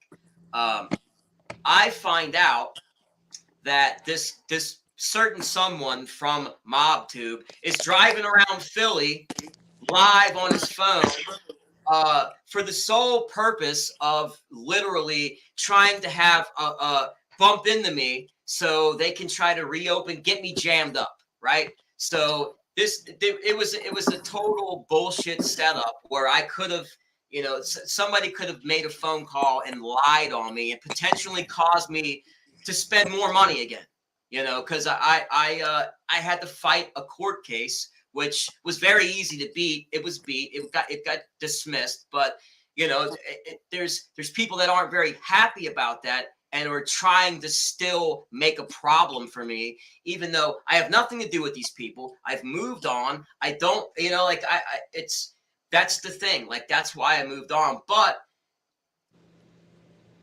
it could have been an explosive situation if there would have been a run-in. It would have been an explosive situation. And I had no idea. Obviously somebody caught wind that I was going to be a certain place at a certain time or in a certain area. And it was let out, and that was my fault. I probably should have been a little more tight-lipped about it. But, that was the situation. So for her to see that so far in advance, that's what I'm saying. Sometimes it plays out later. And I'm usually pretty confident in my readings. Right. Exactly. Oh, good. You're doing awesome, bro. Awesome. Redzilla. Nobody put the link in. I'll put the link in. Yeah, guys, like we're just having fun doing this. Like, I'm having a blast. It got really uncomfortable for a minute in the house with the energy. And after Nana was talking about sanctifying the home, she must have done it because it's a different. She did do it. She did. Mm-hmm. She sure did. So yeah, I mean, does anybody have any questions? Yeah, I mean, that's what it is. I don't understand that. Like another thing, like with the paranormal stuff, everybody wants to do paranormal stuff now. Okay, fine, that's cool. I'm cool with that. It's not a competition. Like, I see this as an opportunity to help some people. I don't give a shit how many views somebody else gets. And if somebody else gets great evidence, great, I'm happy for you. Then that helps everybody get one step further to you know, putting the truth out there to be a mainstream truth. Like this, for some reason, like it's taboo, guys. This spirit box stuff is taboo. People don't like it. It scares some people. Well, that's what it is fear causes people to react. But at the end of the day, what they don't understand, and a lot of people, especially your little lurkers that have a little animosity against you, don't understand that what little bit you're getting is some of those things are what families need to heal. There's messages. Families need those messages. Some have And already that's been what delivered. helps them through the grieving process. That's what helps them heal. And that's some people have already gotten some messages just from being in the chat, you know, which is like that makes Absolutely. it worse. You know, like why would anybody want to hurt that? But you know, that's the whole thing. You know, that if you're in it for the right reasons, I think it plays a whole lot into how much evidence you get, how many people come through. Because if they know you're doing it for negative reasons, you have some type of unclean agenda, well, don't forget they can read your mind. You know, they've already proven that to me. That blows me away, though. You know, really, it does. Like that tells me then, you know what that tells me? Think about it like this. This is an interesting way to look at it. Knowing that they can read my mind, we should be able to read each other's minds. All of us. We all have that ability. It's just for some reason, like the human body inhibits people from doing that. But some people know. Some people can read minds very well and give people readings. But you know, the fact that they can do it, and they all can do it, once they're in spirit form, they all can do it. Yeah. They've done it many times. So that means we all can do it, because eventually we're all going to be in the same form as them, just energy. In fact, that's an EVP that we get. And when it comes through, it sounds like electronic. And they say energy. And it comes through. You'll hear it. I've gotten a couple of those. I got one coming up. So in the future, be listening for the word energy to come through. It comes through. It sounds electronic, like it's being spoken through like an organ or something, or like a synthesizer. It's really cool. But it's like, is that really a person, or is that energy being formed into a word of it? It's got to be a person. Obviously, it's saying something, but it's just weird. It's just so the way they come through. It's mind blowing. Absolutely. Hey, did you share the orbs? Not yet. That's in the video I'm editing. Oh, okay. That's coming up. I showed the picture in my community of the green orb, and it's. I love that picture. I'm so drawn to that picture. I know. I have that in action too. And then I drive around to the other side of that place. I park and I get out. And as I'm walking over to the area to do the spirit box, it's buzzing around me. And then it goes and it shoots off. So it's I know people are going to say, oh, that's light. That's a reflection. That's dust. Well, how come I don't get that all the time then? Because you all see. Dust is not green. Sorry. Dust is not. Yeah, you can tell the difference. I want to address who's that girl real quick. Honey, that was him coming to see you. Yep. That's definitely was him coming to see you, and that was his way of letting you know that he is okay. Yeah, okay. And it will. Their smell, I almost said stench, but their smell will linger. And when you smell that, know that that's him and he is there. He sees you, he's with you. It's just because you cannot see me does not mean I am not there. And it amazes me that, like, I speak to Steve-O all the time, and he does hear me, because the first time I said, hey, man, like, that's Steve-O, yeah, he's my bud. The next time I turned on the spirit box, which is like 20 minutes later, he said, Steve-O, bud or buds. Like he's validating that he heard me. So like if you address your son, you don't even have to do it out loud. You can think it because don't forget, they can read your mind. Yeah. That happens. But like Nana, I totally believe, like you guys see my last couple of videos, when I'm in my house, I get insane distortion on my box, on the spirit box. And then the night, my video, it says a visit from heaven. When she came through and I got that message, and that made me look up and find her obituary, insane distortion that night. Her energy was like super duper strong. And I think like, that's something called after death communication, ADC. And Gary Galka was talking about that with his daughter, Melissa, that passed. And right afterwards, like she was affecting the electronics, the lights and things like that. So I think that their energy is super duper strong, and they were able to go say bye to this one, visit that one, come through to let people know. Well, their energy is not as strong when they first pass.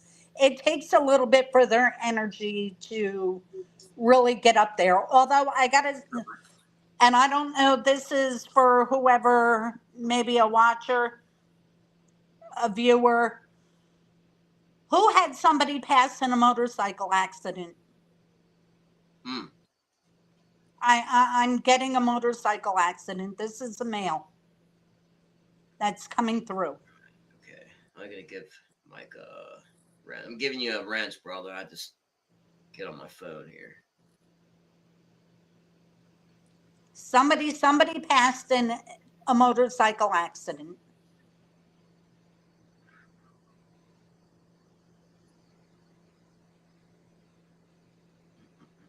There you go, guys. Make me feel like he's, looking down, looking at his speedometer, and boom, it happened. Oh, did you type it in, babe? Okay, let me see. Yeah, Mrs. Mack said good night, everybody. She's had a bit of a headache. I don't see it in there, babe. Oh, there it is. Boom. Night, Tab. Where the heck is it? I just seen it. There it is. Just wanted to say good night to Lynn, everyone in the chat. I have a little bit of a headache. Thank you all for your support as always. Thank you, Lynn, for looking forward to the next time. Yeah, like Lynn enjoys being on here too. So like she's always welcome. I love it. Yeah, that people really enjoy it. That they a few people have really gotten some life-changing messages that definitely they needed. So like that makes it all worth it, y'all. I did have Mia reach out. I haven't heard from her in about a week. I set up I scheduled a reading with her, but she hasn't gotten back to me. So well, she works crazy hours. Yes. Yeah, she just mentioned something to me yesterday or the day before. She sent me a message, but yeah, I'm pretty sure she'll probably get back to you. Definitely. She was really stoked about that. Right. Is anybody stepping forward to claim this gentleman from the motorcycle? It's high strung. Not tonight. 71. It's high strung 71 at yahoo.com. Okay. I'm putting that in so you guys can screenshot it. In case you want to reach out, you can reach out to her and send her an email. 71. Anybody want to claim this guy? He's showing me there's something with a helmet.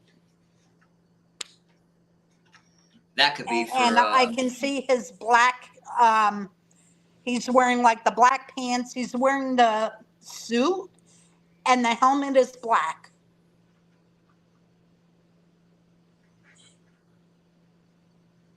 Yes, he is young.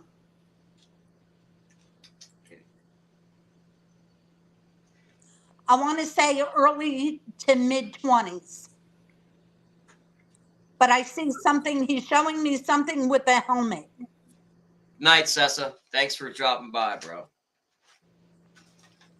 I wonder where White Mike is. Like he's,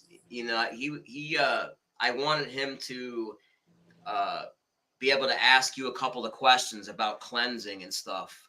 He has some crazy stuff going on, kind of like what I had with the noises. Okay. A little more intense. He has like electronics being corrupted. He has all Yeah, this protection. definitely have him reach out to me so I can get He's him struggling. going. He gets here's a weird thing. Maybe you can tap in on this. I mentioned about my hair being tickled, like feeling like a tickling in my hair. Makes me feel like I have like lice or something or dandruff, which I don't. I've insisted before my wife to look like, no. You need to look. I can feel like it's driving me nuts. And she's like, I'm telling you, you don't even have dandruff. I know I barely have any hair to have dandruff in or lice in. Hey, you But have anyways, more than I do. but so the whole weird thing is that he says that he gets this itching, and I get it too. Like when I'm editing or if I'm running the spirit box, my head itches, my nose itches. I get itching, like insane itching. It's like ran through a cobweb. I get that a lot, but this is more like I have spiders running through my freaking hair. Like You're being touched. They do it to drive. It's like they do Yeah, it to drive. it's kind of like a scratching on the head. It's more okay with you, not with him, but with you.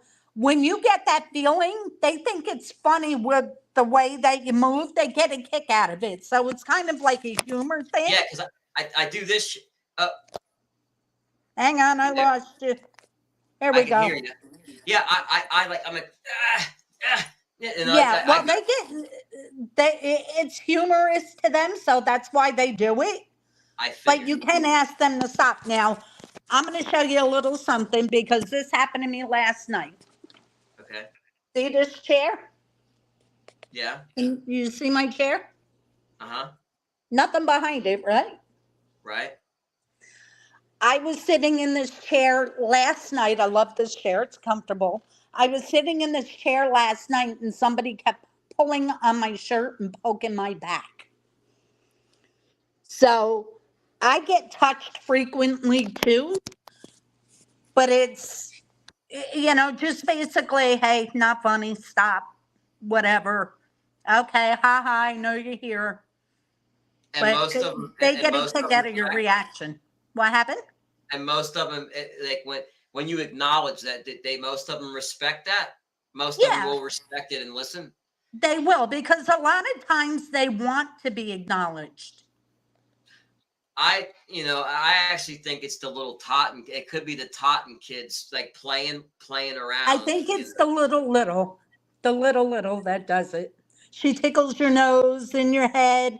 Sometimes I feel she's making me feel like she goes for the ears sometimes too. I get that. Literally right behind my ear. Like it's like it drives me. Yeah, like going like this. They're going like this. Yes. Mm-hmm. Yeah, that's the baby. She does that. It was really bad the night that I came home and I ran the session there. I heard that little Totton girl twice that night without the spirit box in the house. Very disembodied voice. Yeah. She came with you because she feels safe around you. She feels safe with you. She feels as if she's with you, Walter cannot torture her, torment her, tease her, bully her. It's you are her outlet. So she's going to, she's a baby. So she doesn't quite know those boundaries. All she knows is I'm going with him. I feel safe with him. He's going to help me. He'll take care of me. I'm going to stick with this guy. It feels it feels like sometimes they're very, very close, very, very close, you know, to where it's, They are. I'll be sitting there and I'll be editing and just sitting on the couch, and I'll have every hair will be standing up.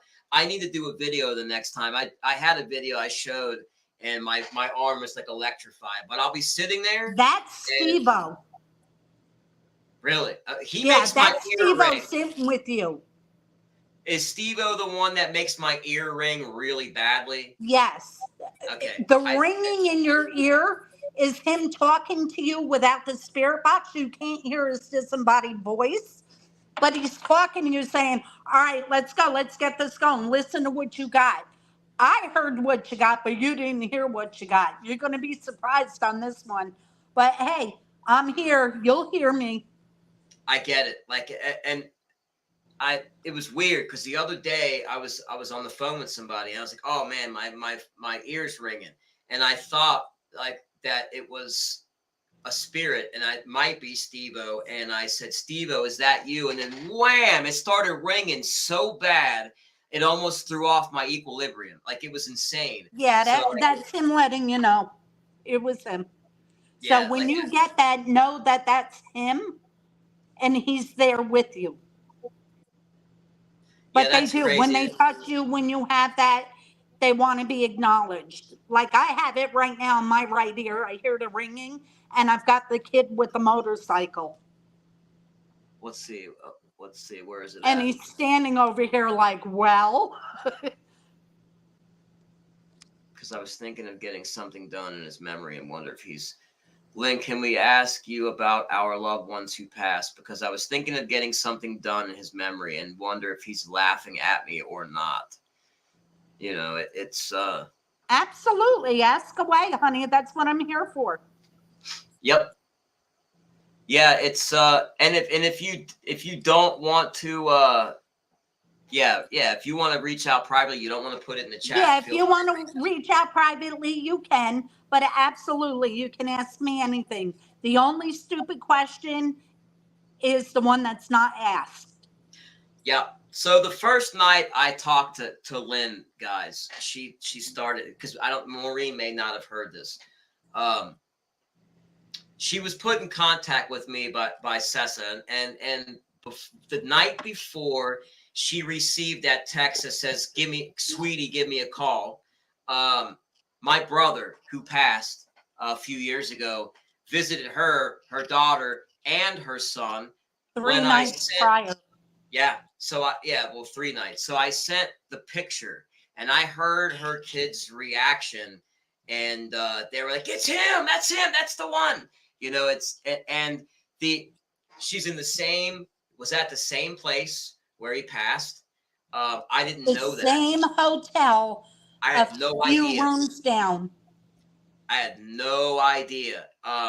And she described them to a T. Now, think about this. If you're gonna be, because I'm a skeptic. I'm still a skeptic because I think there's a lot of people that have, you know, unsavory people out there that have an agenda, and it's financial gain, and they prey on people's grief and things like that. So I'm a skeptic. But if you're gonna play the numbers, the odds, and you would say, well, I'm seeing somebody with brown hair. That's what I would do if I was going to play the numbers. Brown or light brown, or, you know what I mean? Try to throw brown in there because, it was more light brown. Oh, it was dark brown. You know, you could tweak that, right? You wouldn't go right for a ginger, would you? I mean, gingers are like what? How many? The red hairs, how much of the population? What about your nickname that he called you? And then, you know, a nickname that was more validation. So there was so much validation. And then what he's doing, I was blown away. To say the least, I was blown away. She asked me that night about the Philly thing. Don't go. It's a bad idea. She talked about Raymond. Do you know a Ray? Ray showed up in my back door, and his name was said. I said, say your name. Raymond. Ray, right away. Let's see, what else? There was so many. It's unbelievable. That's so what's my biggest skeptic too. Yep. And that was another thing. But they see, it's kind of hard to, I mean, you all have heard the videos. I don't think anybody's going to argue that there's messages for Sessa. There's a lot of messages and people coming through for him. At first, he didn't want to believe that. You know, he's like, no, nobody, you know, like nobody's going to get, why would they do that? They wouldn't be haunting you. I'm like, well, they're not haunting me. They just, the spirit box, it's a spirit. They know that I know you. And it's as weird, it's as simple as like, I know people on YouTube that I've never met. Like Sweaty, her late husband comes through. At the time, I didn't even know her first name. Phone number, first name, nothing. I knew her handle on YouTube. That's it. And so he came through when she came on. I think I was the one that said, yes. He's her. That's for her. Yep. And he's validated that because there's been a couple of, she has talked about finding her father passed. She's the one who found him. And I got a thing that says found him dead. You know, I'm talking to Chris. He comes through and I'm asking, are you from Michigan? I'm trying to get validation that is her, Chris. And that was one of the things that he comes through, letting know, yes, she found her father in that state. So, and that's something that she struggled with. So he was validating because he was there for her for that. So, you know, these are the things that come through. It blows my mind. You know, it's never going to stop blowing my mind. It's just, I'm never going to get tired of this. It doesn't get old. It doesn't. I could do spirit box sessions every day. You know, it just takes so long to edit. I enjoy doing what I'm doing too. So it's the gratification of knowing that you're able to bring peace and comfort and help to those who need it. Now, this Carl Lawson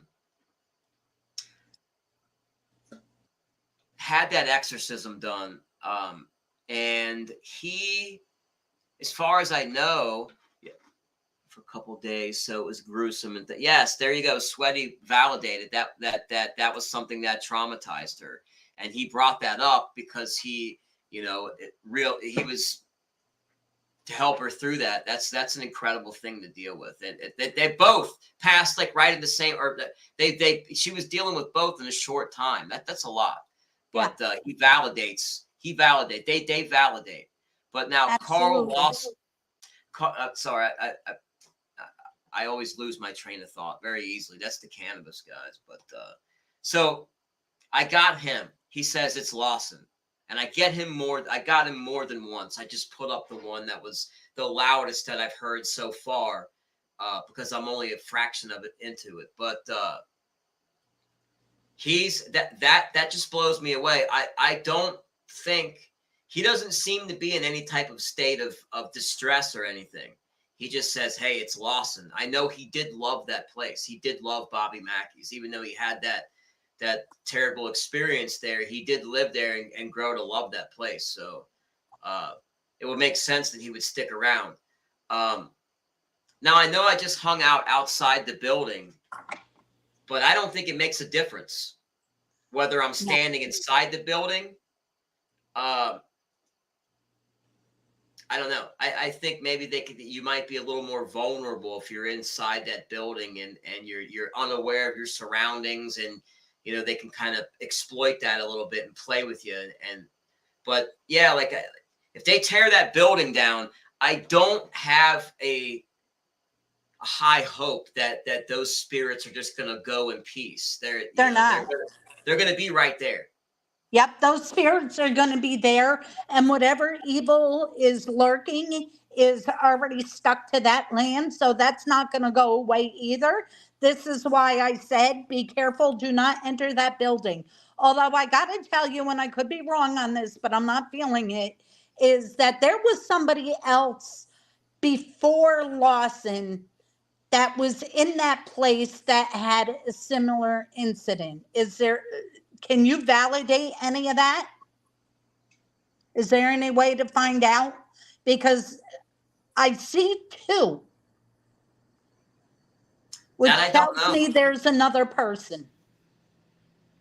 That I don't know. That would be interesting. I actually know a woman that's friends with Bobby Mackey personally. I mean, I can probably get that information, but Yeah, if we can get that to validate, absolutely. But I see two, and I really, this kid from the motorcycle is sitting here in my living room bugging me. wow. Can somebody please step forward? So some more people will watch this in time. So anybody that watches this, High I Strung think it was 71. for the woman that said, is it a younger male? I believe this is her cousin. Oh, I believe this is for her because he's still standing here and he's still wearing his gear. so let me ask you this question. So if they pass at age 16, do they stay age 16? Yes. They will stay at the age that you knew and remembered them. That's like my Michael. When it's my time, or my sister or my mom or my dad or whoever, when it's my time or my son's time, God forbid, very long time that we all have, when it's our time to go, they will be the same exact way as they were when we last saw them and remember them. Okay, because like I always wondered that because I'm hearing Totton children, but then I actually hear ones that sound like very, very young children, like 2 years old. You know, and it's like they're going to be a 2-year-old for forever until they decide to reincarnate and come back as another. So then is that what? So let me ask this then, like, because I'm trying to like kind of get a grasp on things the best that I can. So we know I'm gonna use the one of the Totton children as an example. So we got one that's maybe a 2-year-old little boy Totton. So I know him as just throw out a name, Samuel Totton, who passed away. That he was actually even younger. He was only like less than a year. So I know that energy, that being is Samuel Totton. Now, if he's lived 1,000 lives before, would it be, if I knew him by that other identity, would that same energy answer to that too? Is he answering to me as Samuel Totton, but could he have lived as other lives, as other names and other? You know what I mean? Like, has he lived in if body? they reincarnate, do they come back as? What happens to Samuel, the baby, after he reincarnates and then passes away again? If he chooses to reincarnate, he will come back as somebody else, but he won't come to you as Samuel.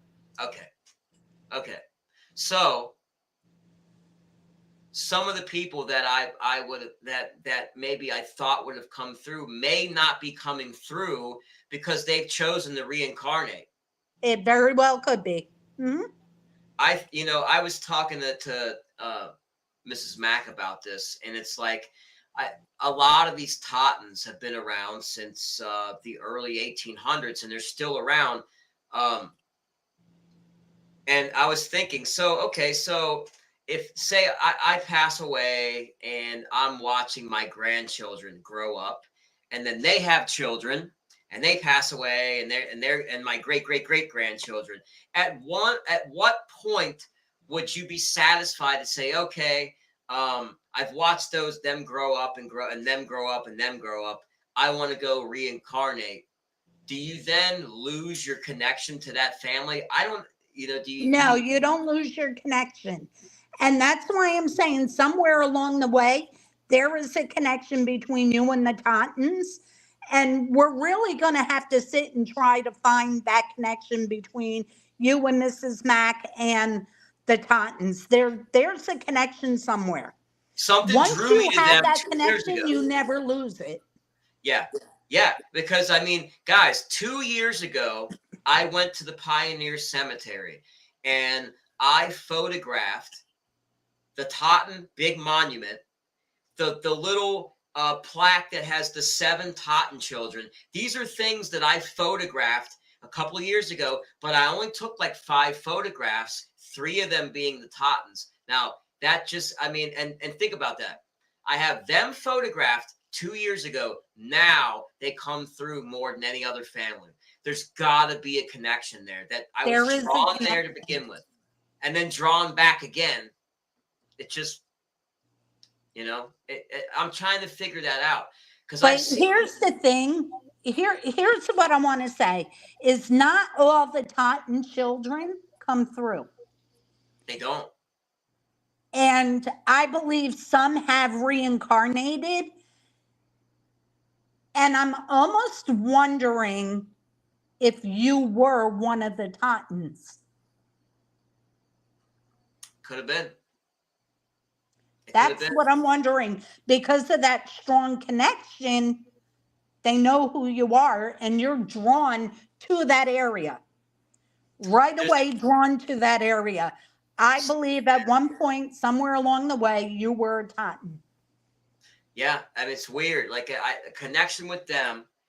And then there's also a connection with Steve-O, because that accident I thought about almost every day for 20 years, guys. Every day. Like it's so, and there's no reason for that, because I've known about a lot of people that have had accidents. I know about a lot of people that have taken their lives, you know, and I don't think about those specific people every day. But for some reason, Steve-O stuck out in my mind, and I always thought about him. And you know, now we have this connection and a friendship and a bond that I don't think can be broken. Nobody could break that.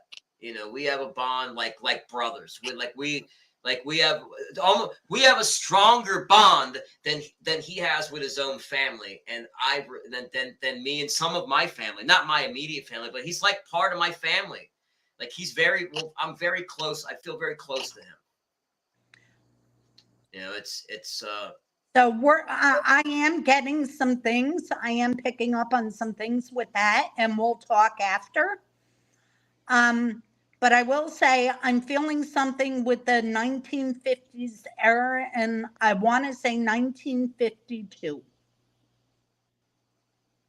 There's something with 1952. For me or him? For you and 52. For Steve-O. 52. Oh no, that's the. And there's I'm gonna look something up later. I'm not gonna say it yet, but you said 52. You said the year out there. I gotta look something up and see if it matches up. If it does, it'll be in the community. But yeah, guys, like I'm feeling 1952, but I'm also feeling more of a West feeling.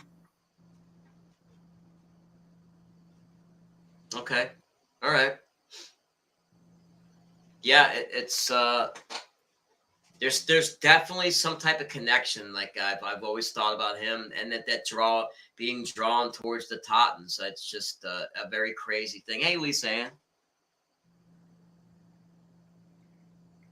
Oh yeah, that heat. You got to be careful in the heat. This humidity's so bad here today. That's the reason I went to Florida with the heat index of 108. Oh wow, yes, but see, I like the tropical heat. The humidity up here is just so unbearable. Like I can't breathe. Can't handle the heat. Oh, you got to see me 10 minutes out there. I look like a tomato. Yeah, that's different though. Florida's got that. Yeah, the sun is next. It's crazy down there. It's insane. Okay, Katie. Oh, wow. Yep. This is for you.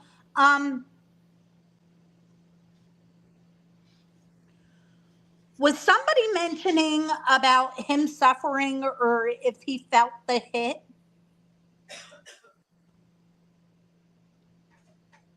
Can you validate that? Yeah, it's a little bit of a lag, so we'll give her time to. Yeah, To because respond. he's making me feel like his passing was instant. It was quick. And he's making me feel like he didn't have any pain. He did not suffer. Yeah, I can't imagine that, knowing, because I've had accidents before. I've rolled a car twice. And I remember right before the accident happened, it's like, it's going to be a bad accident. It's going to happen. You're in there. You're along for the ride, and it's like you prepare yourself. You don't know if that's going to be it. And He another didn't half see second. this coming. He did Oh, not so see there this was no coming. thought about it. Well, that's good, Yeah. because it would suck to, like, the last second of your life being, like, scared out of your wits, knowing you're getting ready to have a gruesome, unbelievable hard hit against something. Like, I can't imagine. He was looking down. Oh wow! So it's just instantaneous, like boom. Yeah, Oh he God. was looking Okay. down. He did not see anything coming. He didn't feel any pain, and he wasn't suffering. Oh, thank God he didn't suffer. Yeah, he didn't suffer at all. His injuries, he's telling me, were internal. His injuries we don't were hold up to internal, it but he's also like making that. me feel like something with the head. Because he shows me the helmet, but he's showing me something with the head. We were on the way back from Michigan, and we're riding behind this semi, and it's 2-lane. There's construction, and we're looking at, like, these assholes cutting us off. The truck cut us off, and I'm sitting on the passenger side. She's driving, and I look up, and I know she doesn't see the road. It goes and it cuts like that. It does a 45 right in the middle. I mean, it's at full speed, and it shoots you into this one lane in between the barriers, and then it cuts off, and you could be on the right or the left. We were on the left side, so it was going to split us apart to ride through the construction zone. I know she doesn't see it. Last second, I grab the wheel, and I'm pushing the wheel over. She's fighting me, literally fighting me. And, like, I had to put all my strength and try to hold the wheel to not go over and rip and go like this if she lets go of it. And because if I had not done that, we would have flown off into bunch of concrete barriers at 70 miles an hour, just like that. Jeez. Dead stop. And It would have been over. It would have been over instantaneously for both of us. So I'm like, I literally am grabbing the wheel, and she's fighting me. It's like, you go out to my car right now, and there's an ass pucker mark on the seat from my ass puckering up. Your ass ate the car seat. I'm just being a little. It was scared me. Yeah. Yeah. But I'm just saying, like, we're talking about somebody having an accident, and just okay, you can hear. I know she doesn't like that one. It scared me, and I think it scared her a little bit too. And you reacted, and that's normal to react. Oh, look, okay, so go. That validates. Katie validated. That's why he's showing me the helmet and something with his head, because he was not wearing his helmet. He said the ultimate thing that killed him was the head injury. She say, I've never said that because I think she say that he was wearing it or he wasn't wearing it. No, he wasn't that night. Ooh. Did somebody say something to him about that helmet? Okay, so there you go. There's the validation of the damage to the head. Wow. Would you ask Lynn if if the live like Lisa, if you got was for live like Lisa. Which one was that on? Which one was that on? I can well, that you can, she's reading it, but I can barely see it. Lisa says, Johnny, would you ask Lynn if the live like Lisa you got was for me, and if so, what it means? Do you know which video that's on? Maybe I can pull it up and we'll listen to it real quick. Yesterday, and then you got LW. Okay, let me pull it up over here, and then I kind of know about where that's at in the video. Let's see if I can find it. Okay, so I'm going to go back to Katie real quick before we get to Lisa. I'll finish up with her so this gentleman can go.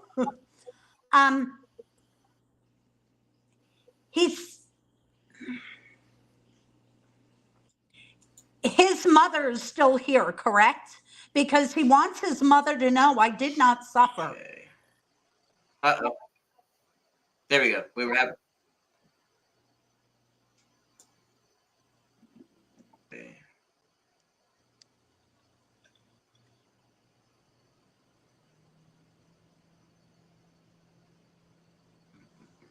Let's see if I can find this. It's like a half an hour video, so I think it's when I'm walking. Oh, okay. That's not a very long part though. Damn it.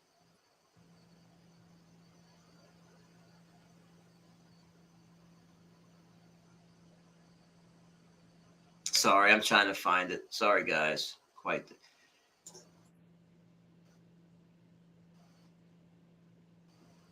Where the heck is it? Okay, 2136. Oh, it's that far in? Okay, I was looking in the wrong damn cemetery. Okay, 2136.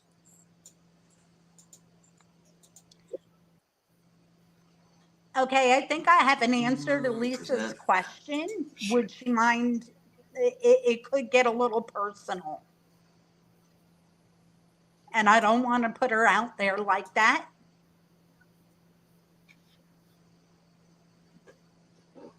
I'm going to play it, see what it says, just so you can hear it. Yeah. Here's what it says. The Togs. Tabitha, that's my wife.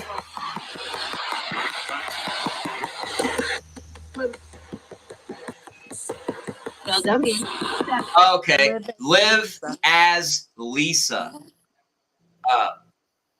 Live as Lisa. Like, so did you live, like, are you living your life as Lisa? And then that brought me, see that right there, when I was editing, that's what prompted me to think that if you live as one person, then you reincarnate as somebody else. Are they saying I lived as Lisa, and then, or I live as Lisa, or, you know, maybe you were a different name at a different time? That's what went through my head when I heard that. So, oh, well, yeah, and I can understand okay, so, why, but that's not what it means.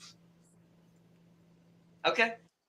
That's why she's asking. That's why, like I said, I don't want to really put personal business out there unless I get the permission to. So. She said, go ahead. Okay, basically, live as Lisa. Are you... Okay, she's making me feel like at times you take on different, and not saying you're nuts, but we're all a little nuts. At times with different people that you meet, she makes me feel like you kind of take on that personality and start trying to be like them versus being who you are. Does that make sense? Can you validate? Like a people pleaser type of person. Just yes. be you and don't yes. please them. Okay. She's a really nice person. I know that. Like, I really like Lisa. Oh, I'm not saying she's not, but Lisa Wigger and Lisa Ann. I like both Lisas. They're both great people. Yeah, but it makes me feel like she tries to do and be like the Joneses instead of being like Lisa. That, yeah, I mean, that's a very common thing, and Right. especially A lot of people do that. especially on here too. They try to make people happy and Try to be like somebody else instead of put, who they yeah. really are. Well, Just maybe to please not. another person. A lot of people on here don't say what they mean. They don't want to rock the boat or upset somebody. They just go along with the flow instead of just being true to themselves and saying, "No, I'm not good with that," or something like Right. that. Happens a lot on here. You Right. know, it's Say what you mean and mean what you say. And yep. don't be afraid to come out of your shell and defend yourself and be who you are. Live as you were meant to live. And that's not to please everybody else, that's to please yourself. Be you.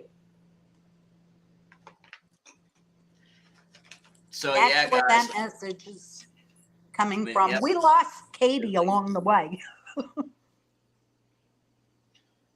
Let's see. There she is. Yeah, it's some of those. See, that's the thing. Like I get those. Well, now it makes me feel kind of like conflicted again a little bit because I just said that I was going to stop putting in. See, that's something that I probably would have left out because I didn't know it doesn't apply to me. You know, like, and so I guess if it's some names of people that I know, recognizable names, I'll Well, leave. yeah, and they will. And if they see something, and they will give a message for them, like in Lisa's case, the message is live as yourself. Don't try to please everybody. Say what you mean what you say. Don't worry about if Joe Blow's feelings get hurt. It's okay to say what you're feeling, what you're thinking, and be you. Be true to yourself. Okay, back to Katie here because I really got to have him leave tonight. Um, okay, so you know the father side of the family. Yes, So she's here. She says. let the father know, and the father can pass the message on to the mother, but he is okay and he is with them.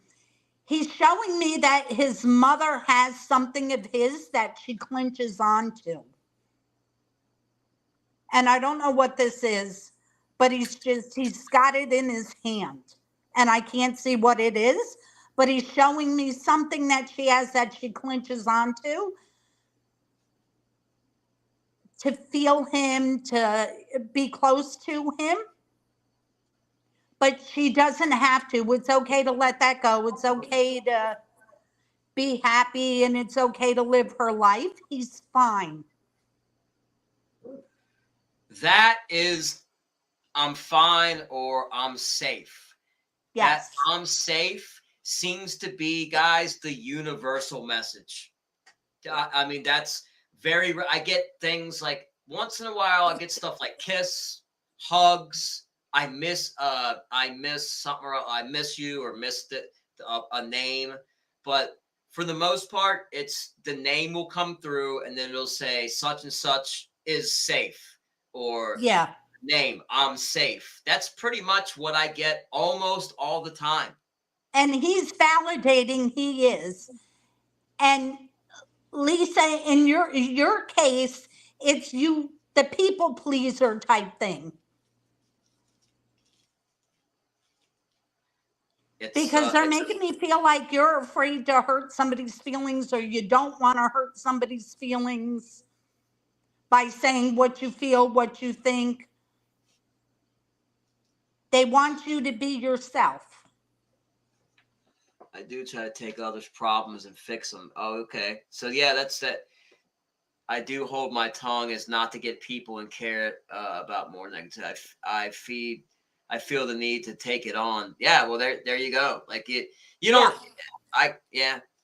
She picks up on that stuff, y'all. It's I'm very lucky, you know, because I do from time to time have these negative responses, and it's great to have somebody that can really tap into when you got a problem, you know, Yep. if you got something you need to deal with, you know, and somebody that can help you deal with it. So Well, just live as you, honey. You don't have to bite your tongue. Be who you are. oh, there's another Lisa that that boom it describes her too. Another Lisa. Okay, so we got her.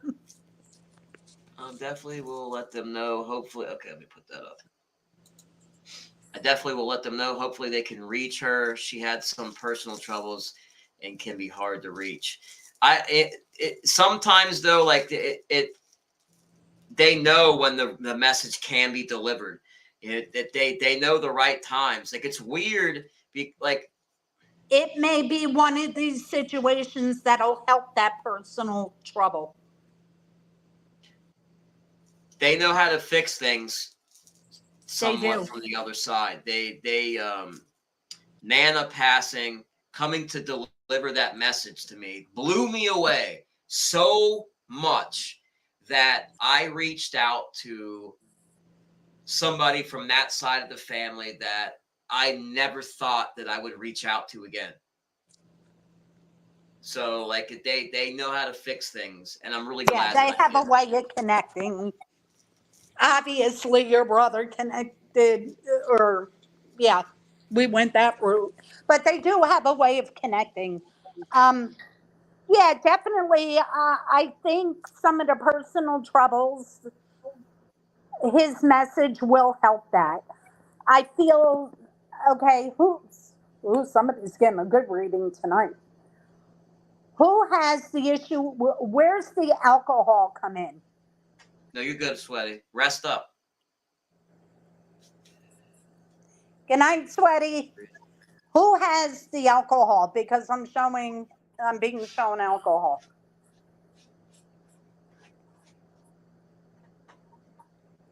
Absolutely, and that's the what it's meant to do, honey. But By the you, way, I believe this is for you and the other Lisa. Don't bite your tongue. Say what's on your mind. You oh, boom! There you go. There you go. He was drinking that night. okay? So that's where the alcohol comes in. More validation. Okay, yep. And he didn't. He Oh, there's didn't see one. this coming. There's another alcohol one too. She said my brother that passed in 2021. Motorcycle as well. Well, this motorcycle gentleman that was just here is definitely for Katie. Yeah. That's Yeah. definitely for Katie. That what happens really, like I think what happens, the same thing happened the last time. Nobody like showed up, and then all of a sudden one shows up and another one shows up. And the same thing Yeah. happens with the spirit box. When they realize that they have an outlet to get a message through, they show up. Like the word spreads pretty Yep. rapidly. It's really Well, cool. the thing is, he's in my living room, and the thing is if I don't get those messages to whoever needs them, they won't leave me alone. Yeah, they get pretty persistent on the spirit box. Yes. They really do. Like it's Mm-hmm. See, and you get the spirit box. I can see them. hey, BB. Yeah, that both Lisas. I like them both a lot. I've met some really Right. good people. I got some good friends. I'm really happy about that. You know, But most of it's my okay friends. to come out of the shell. It's okay to be yourself and to say, I don't sugarcoat anything. And it's okay to where you don't have to sugarcoat. Say what's on your mind. It's okay to say what you're feeling. It's okay to deal with whatever issue, or if you're feeling down that day and somebody really hurt your feelings, it's okay to say, you know what? No, you need to stop. You hurt my feelings, and this is why you did. Yeah, It's okay to I defend yourself. that's not me though. You know, I definitely will let people know, and that's one of my problems. Is two of my biggest shortcomings that I'm working on very very much now: patience and tolerance. two of my major flaws, guys. You know, I I want need to everything work done on right mine. now. And then the tolerances, I especially in traffic, I try to be more understanding of people. Some people are scared to be on the road. I'm not, you know, so like I forget about those things. So my tolerance level, yeah, I'm bad about it. I consciously try to work on that every day. So that's one thing that the messages and the spirits have helped me to. I want to be a better person. Absolutely. We all want to be better people, and that's okay to want that, but it's okay to defend yourself, and it's okay to be you as well. You know, you don't always have to tolerate somebody else's nonsense just to please that other person. Yeah, you shouldn't put yourself through. You don't need to put yourself through that. You shouldn't. Yeah. And that's where they're going with this. You thought that, Kate. You thought that. They know. He already knew. Yep. As soon as you thought that, they know. That's how amazing it is that I know that they read minds. I forget it all the time too. But like like Lynn is the one who actually helped me with that, because can you tell him this, tell him that? She's like, you just did. You just did. You just told him. Like, I don't have to tell him. You just told him. You know. Yep. So as soon as you think it, they know. They're told. Yep. That's so cool. I love that.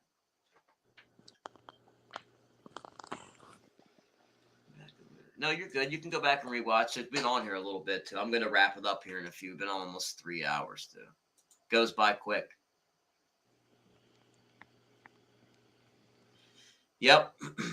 Yeah, that's the thing. Like, some people don't want to change. Some people that, especially on YouTube and social media, are on here just to hurt people and bring people down. So I figured I would try to do my part to balance the scales a little bit. Absolutely. And back to Lisa real quick, honey. Please stop being a doormat. They're making me feel like you allow people to step on you and use you as a doormat. What'd you say? She's working on that too, like, you know, being more Awesome.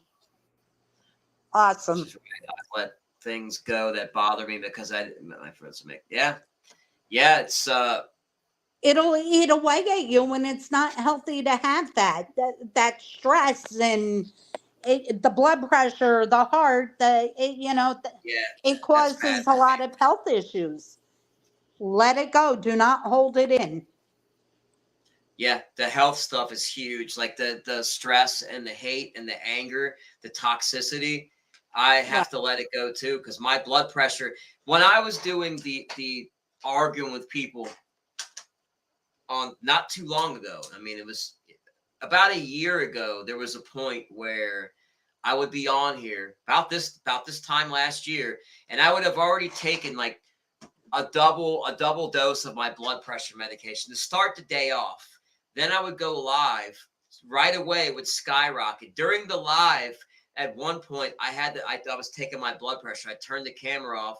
One day I took 5 times my dose of blood pressure medication, and it still would not stay down. I'd go back on. Within a half an hour, it would start climbing back up again.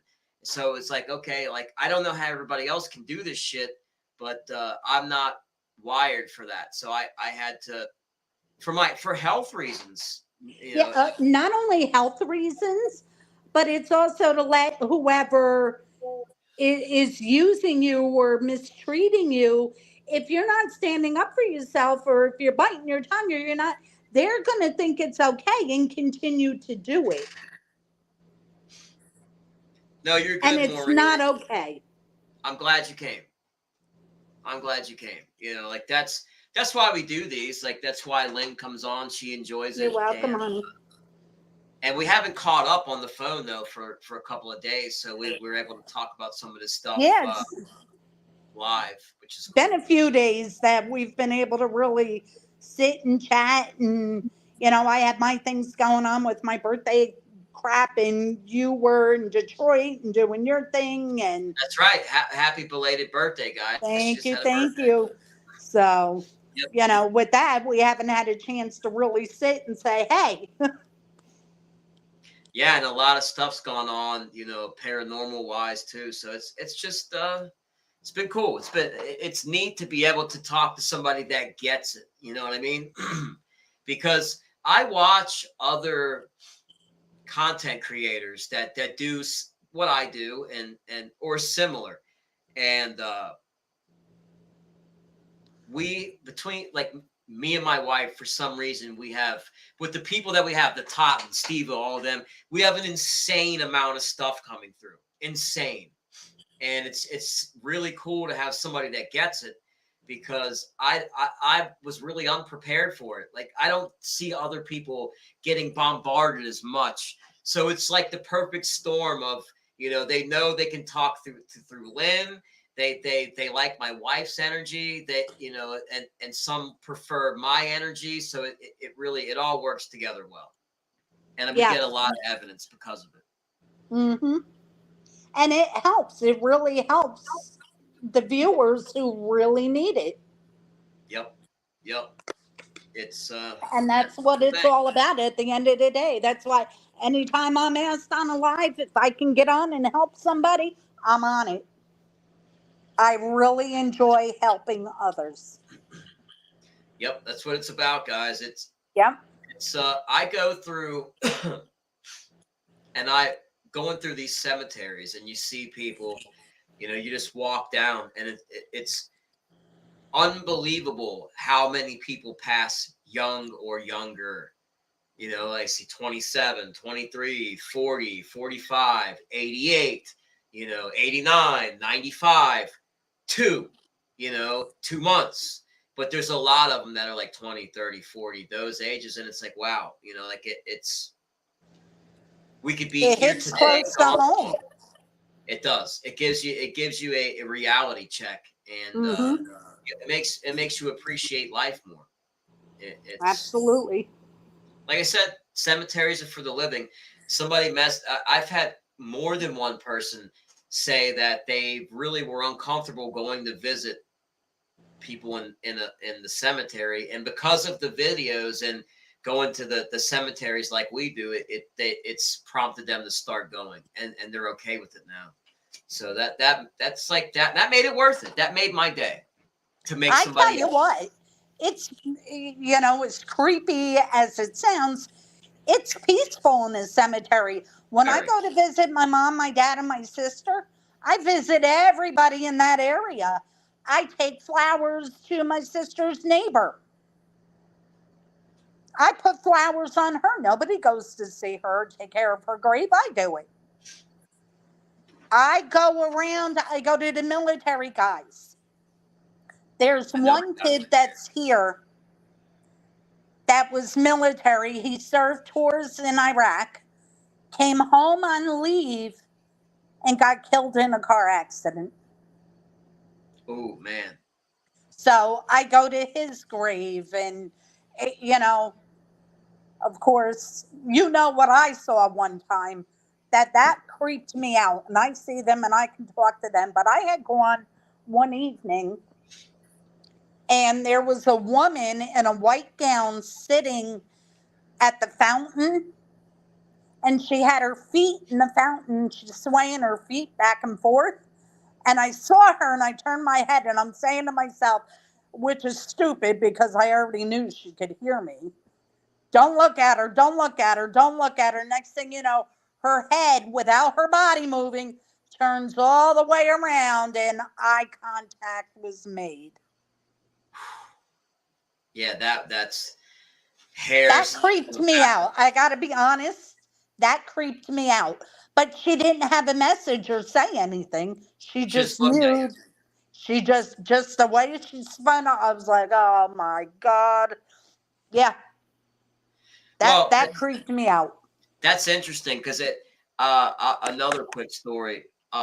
Where my mother lives, 2 doors down, and there was a house where there was another family, and there was a kid, Adam, same age as me. We went to school together, but he was telling me because that whole neighborhood is buried.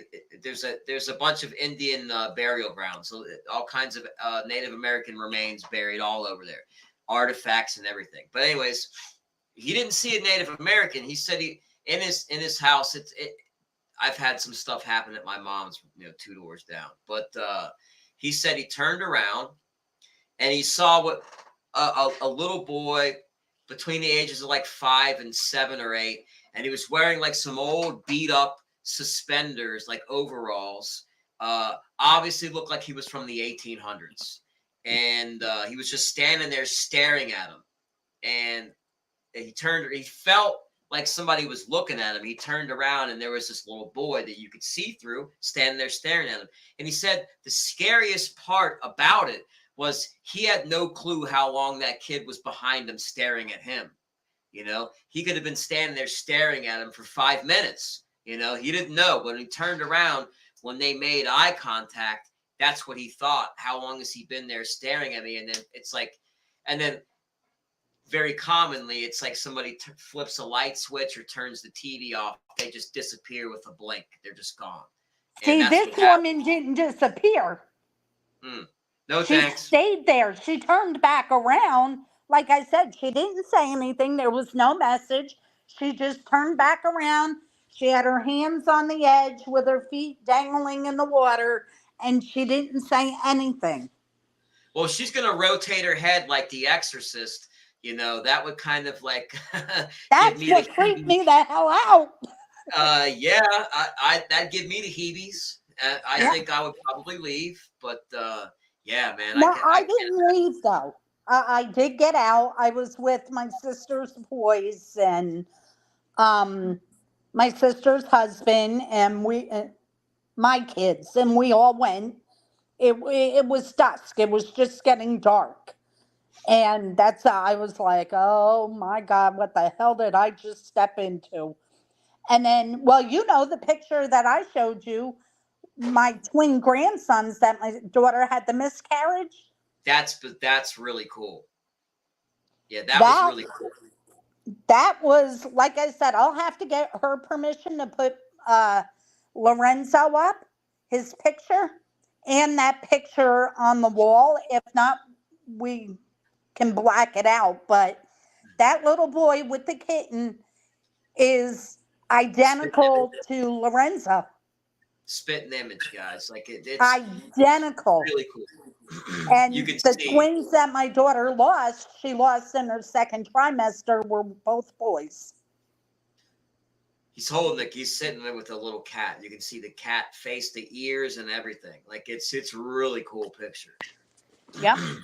And maybe we'll put it up. We'll see. We'll see how it goes. Yeah, if she allows it. And the little girl, I'll have to get with her daddy to make sure. If not, we can black out her face. But also, too, the floor, you can see part of my carpet is missing and half of the little girl is missing. But my grandson there, it's full there. And if you're looking under the Christmas tree, it looks like somebody's poking their head out looking up. And then there's the black. Then there looks like there's a black woman wearing a bandana. Voodoo type, like a voodoo type headgear. Yeah. Yes. Yep. In that picture. Yep, that one, and that's like solid black, like a silhouette, like a shadow figure type of. Oh silhouette. Yeah, there's no mistaking. And if you zoom in, I don't have any of that. But that picture at Christmas.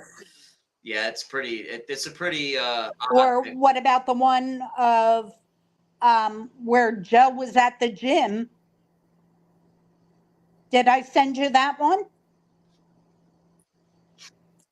Yeah, yep. That's another neat one. Mm-hmm. Yeah, they. I gotta start taking more still photos.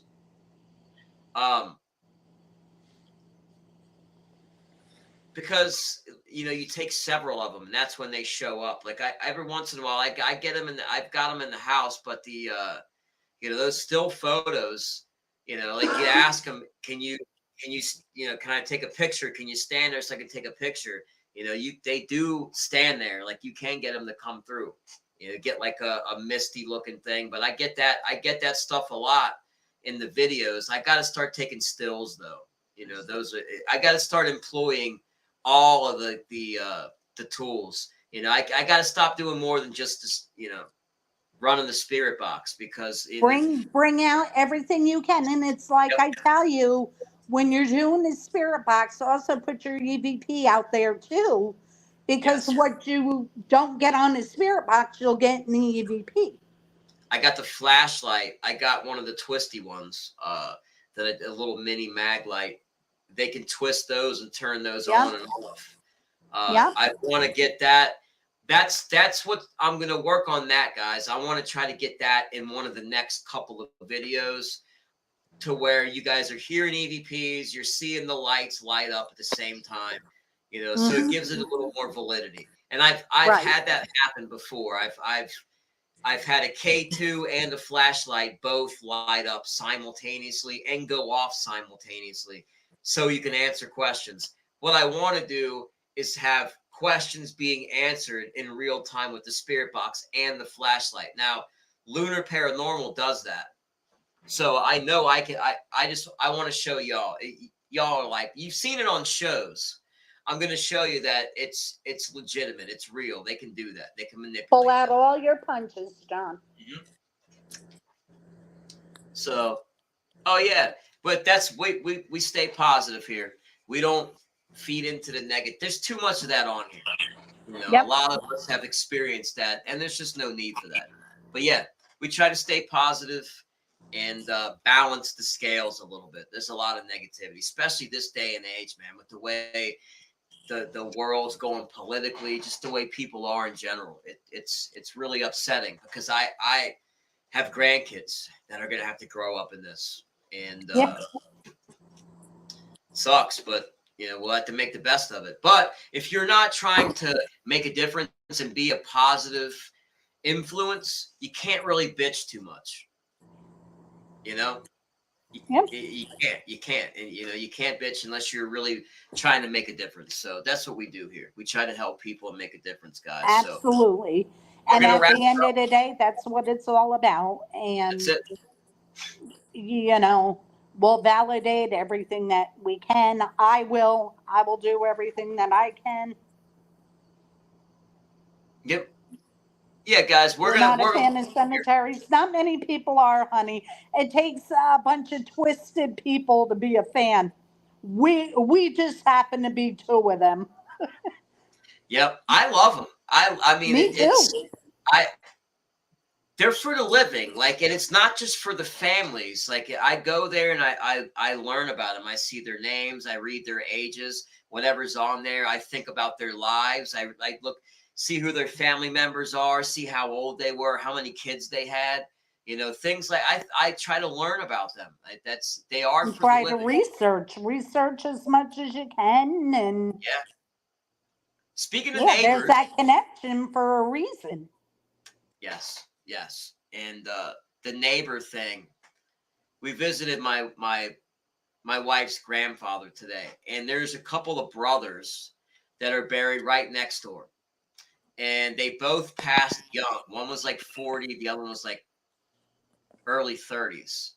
But I remember they're the Dutenberg brothers, the Dutenbergs. And I thought I had taken a picture of their headstone, because I wanted to punch in the names and try to do a little research on them, because every time I go there, I say hello to them, and I always have the intention on looking up and finding out about them, and I always forget. So I don't want to do that again. You know, I kind of feel like they don't get many visits, so I get that impression, and they appreciate. I don't think they get many visits. I think a lot of it is due to the lifestyle that they lived. They didn't look like they were very out, like social. I feel gunshot. I feel one was a gunshot. Oh, okay. I could be wrong, but they're showing me gunshot. Self-inflicted? That's the feeling I get. somehow. Like I always had that feeling kind of with the both of them, or some type of One, I believe, is a murder. oh wow. See, now we can look this stuff up, guys. I mean, And it's I'm feeling it's towards the younger one. okay. All right, I know which I'm picturing his face right now. Yeah, Yeah. I'm feeling towards the younger one. I don't feel self-inflicted. Okay. All right. I've been wrong. I was wrong about Steve-O. Ooh, hold on.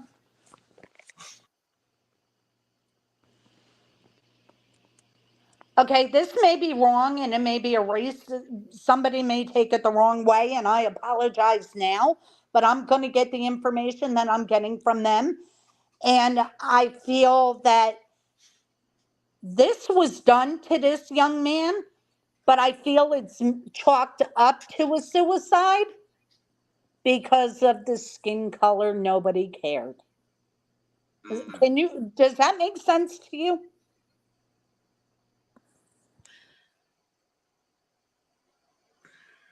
I know somebody who did a story about that exact thing.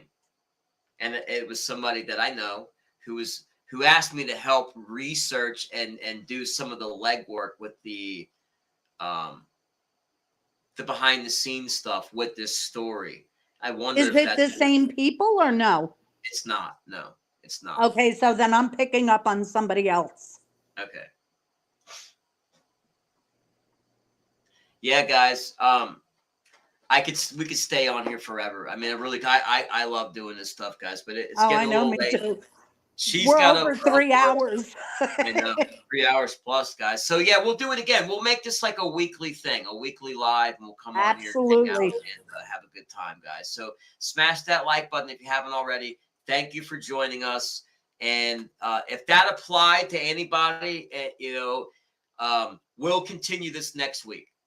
So I apologize if that applies to you and you really want to talk about it.